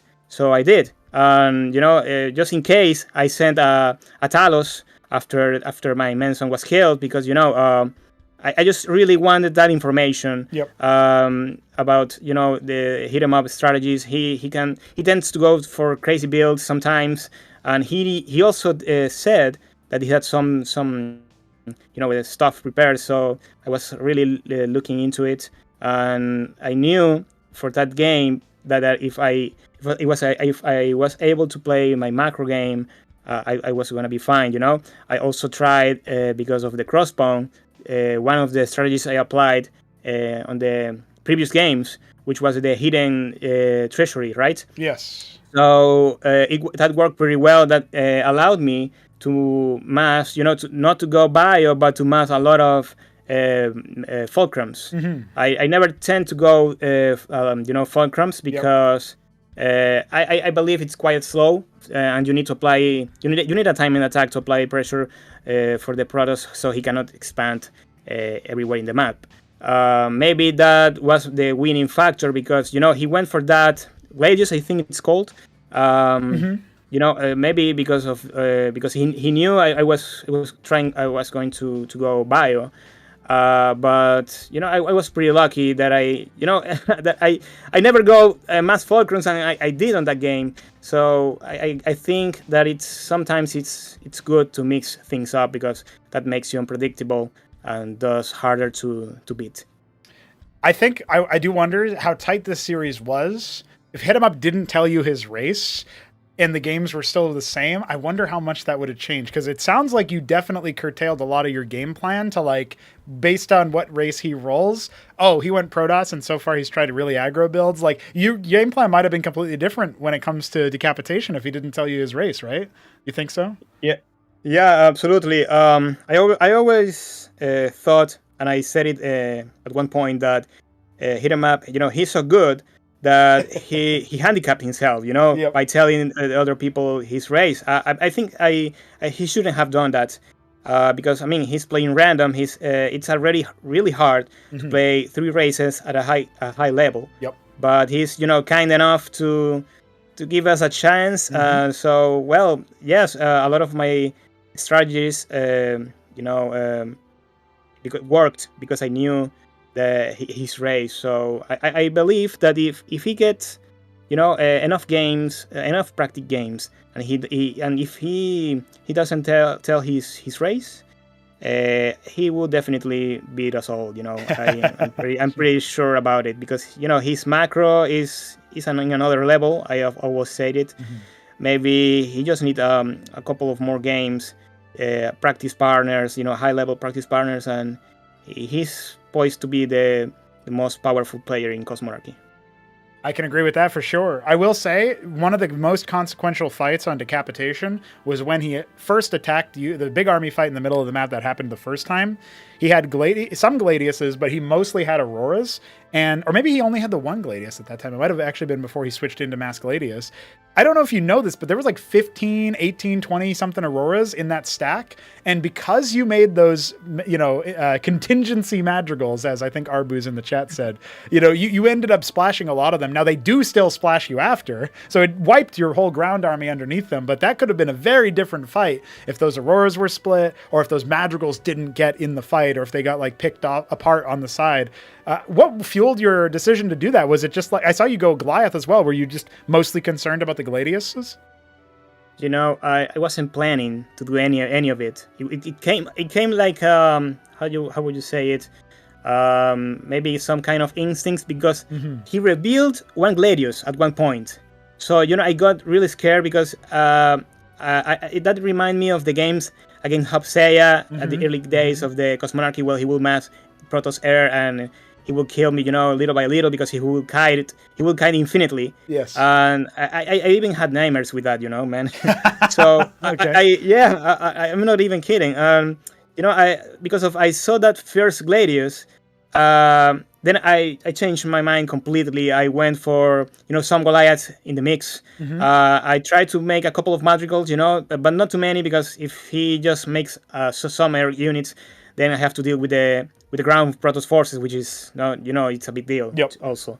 Absolutely. But it looks like some luck, was the decisive factor into these games because most of it, not most of it, but some of the strategies, as you saw in the games, weren't planned as they came out.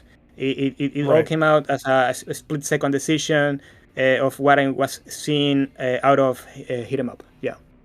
Yeah, it's funny because it really is crazy to me that he pulls out the Stargate play, and that's the game that you get your hidden base up and go straight for like crazy numbers of mech, not to mass blackjack. You get some blackjacks for sure, but to get a lot of palladiums out. And that's obviously what flexes you into madrigals, but you were initially planning on doing phalanx, it looked like. The reason why that's so remarkable is Game 5 is the first game in the series you built a palladium. You didn't build a palladium until that series. You might not have built it in the whole tournament until that game. So I just wanted to throw that out there for people. Like, what an anomalous build order decision. And yet, yeah, I mean, it's it came to you by your instincts. You were buzzing. You were like, yep, I know what to do here. And well, it definitely worked out. Congrats on the win. It was hard fought from both players. And like you mentioned, obviously HitEmUp. He had a lot of really scary looking moments. Even in that game, you were very, very far ahead. At one point, you shut down his third base mining at 3 o'clock, and he's able to claw back and start splitting your forces off. At that point, it must have felt pressure, right? Yeah, I had so much money at what point, and after seeing that he only had his natural because I shut down his third, I was so ahead that I thought to myself, why not going for a tier 3 Terran, and close it out with honors. I don't know.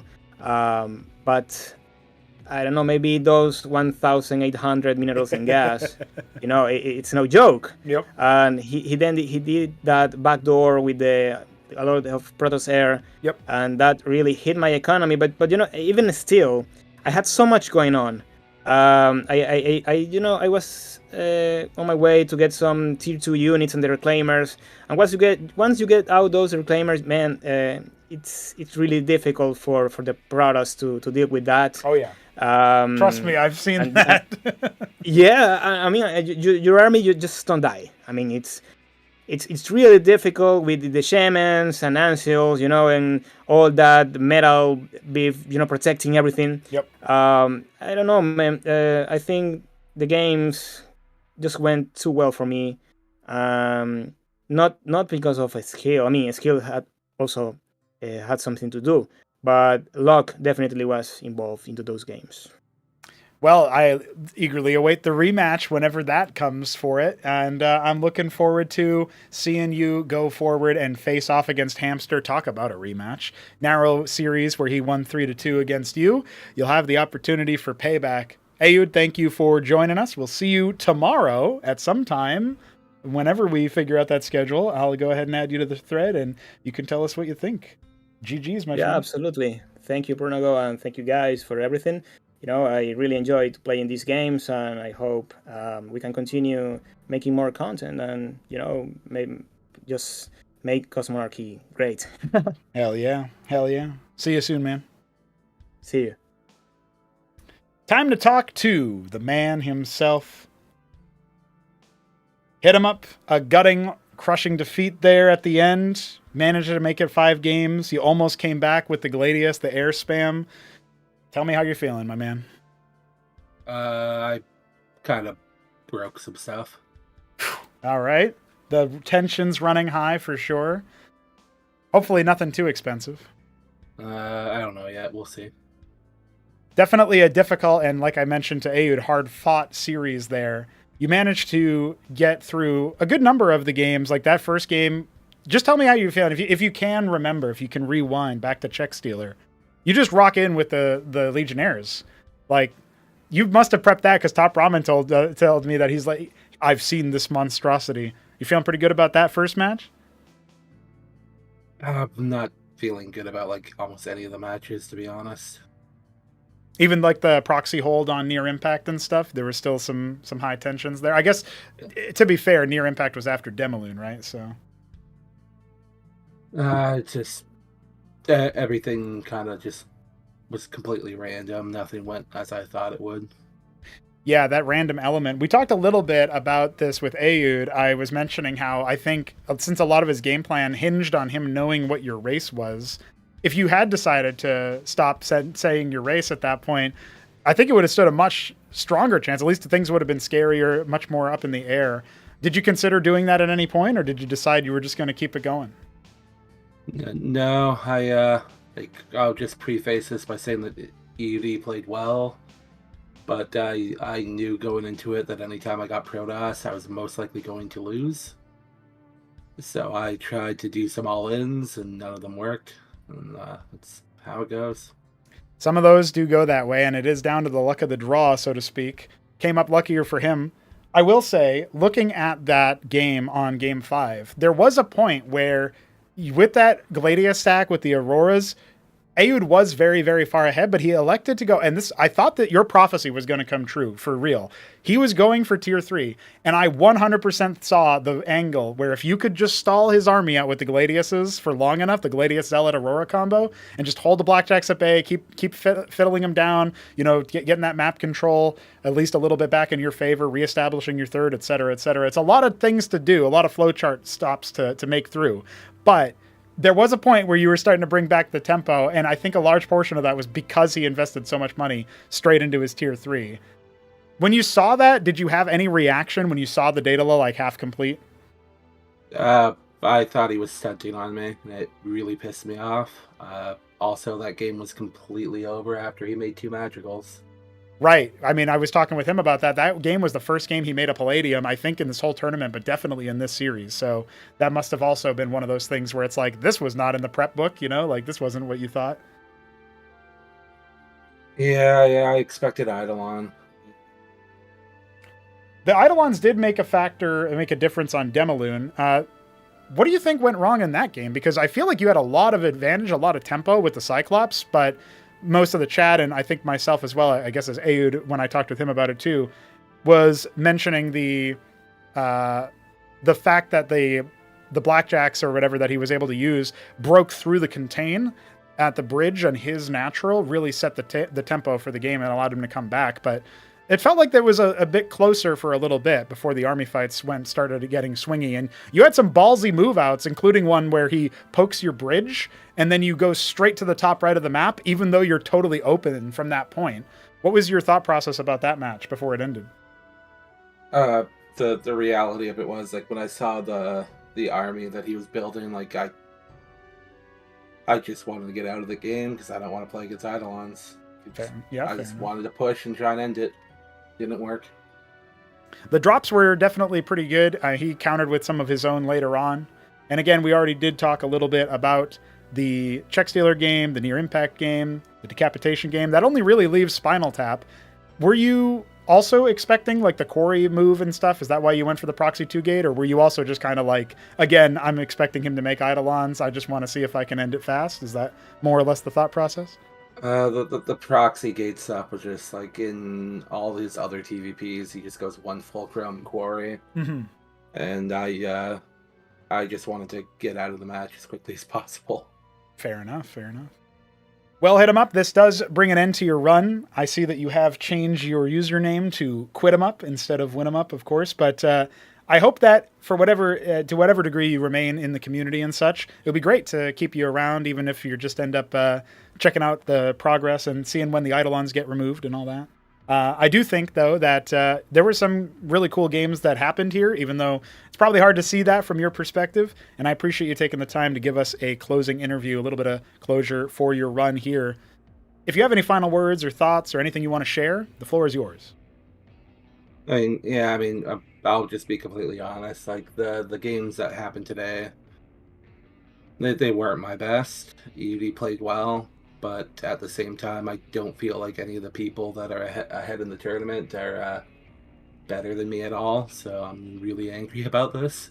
Mm-hmm. But I need to take a break and stop trying to push myself to play this when I don't have time to practice or do much of anything. And also to get away from Shambler DMing me every goddamn fucking game. Yeah, that's probably a talking to later on. I didn't know that was still going on this whole time. Obviously pretty dumb. But yeah, I alt-tabbed in one of the last games and saw him send me a good video. Yeah, so I blocked him immediately. Yeah, I don't know why people do that still, but That being said, we were talking about Aoud's play, And you do say that, you were looking that you feel that like the other players in the tournament that are still in are not as good as you when you're on your game and stuff, which is certainly a fair assumption. I think we can all pretty much agree with that. I don't think that's a biased statement whatsoever, looking at the way that the plays have gone. Hamster is up next, and then Neblime. Do you want to give us a prediction for who you think will win? Do you have any strong opinions on that? In all honesty, if EUD plays how he can, I think he'll beat Hamster pretty easily this time around. Okay. And unless Neblime figures out some magical unit comp that I don't think exists, I think EUD 4-0s him like easy. Ooh, bold prediction there. EUD going to be the champion there.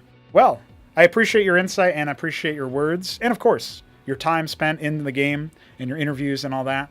We will be back, and maybe you will be as well. We'll have to see how it goes. But like you just mentioned, I think a break is well deserved and well earned, and we hope to see you stick around in the community for, at the very least, to meme on people when they say Auroras are a bad unit, and then you're like, you know what? I'm out of retirement this one time.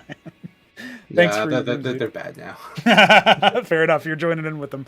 All right, my man. I hope that the rest of your day goes well. Thank you for joining us for the games and for the interview. And GG's, man. We'll see you next time, whenever that is. See you. That's it, boys. The game is over. Ayud has made it through. Elimination 3. It's over now. And now it's going to be more TVZ. I didn't think this matchup still had legs, but Hamster versus Ayud 64 is going to give us one final showing of it. Whether the T wins or the Z wins, they're both going to be going up against Neblime. And I think at this point, even though Ayud has the confidence of HitEmUp to win the whole thing, I'm kind of leaning Neblime at this point. Let me know what you guys think. And thank you for joining us for yet another round of Cosmonarchy. It was certainly impressive. Tomorrow at 2 p.m. Eastern, we will attempt to go live with Hamster versus Ayud 64. That is down to scheduling changes. Take a look at the channel and see where we are at. And that's it for us. GG.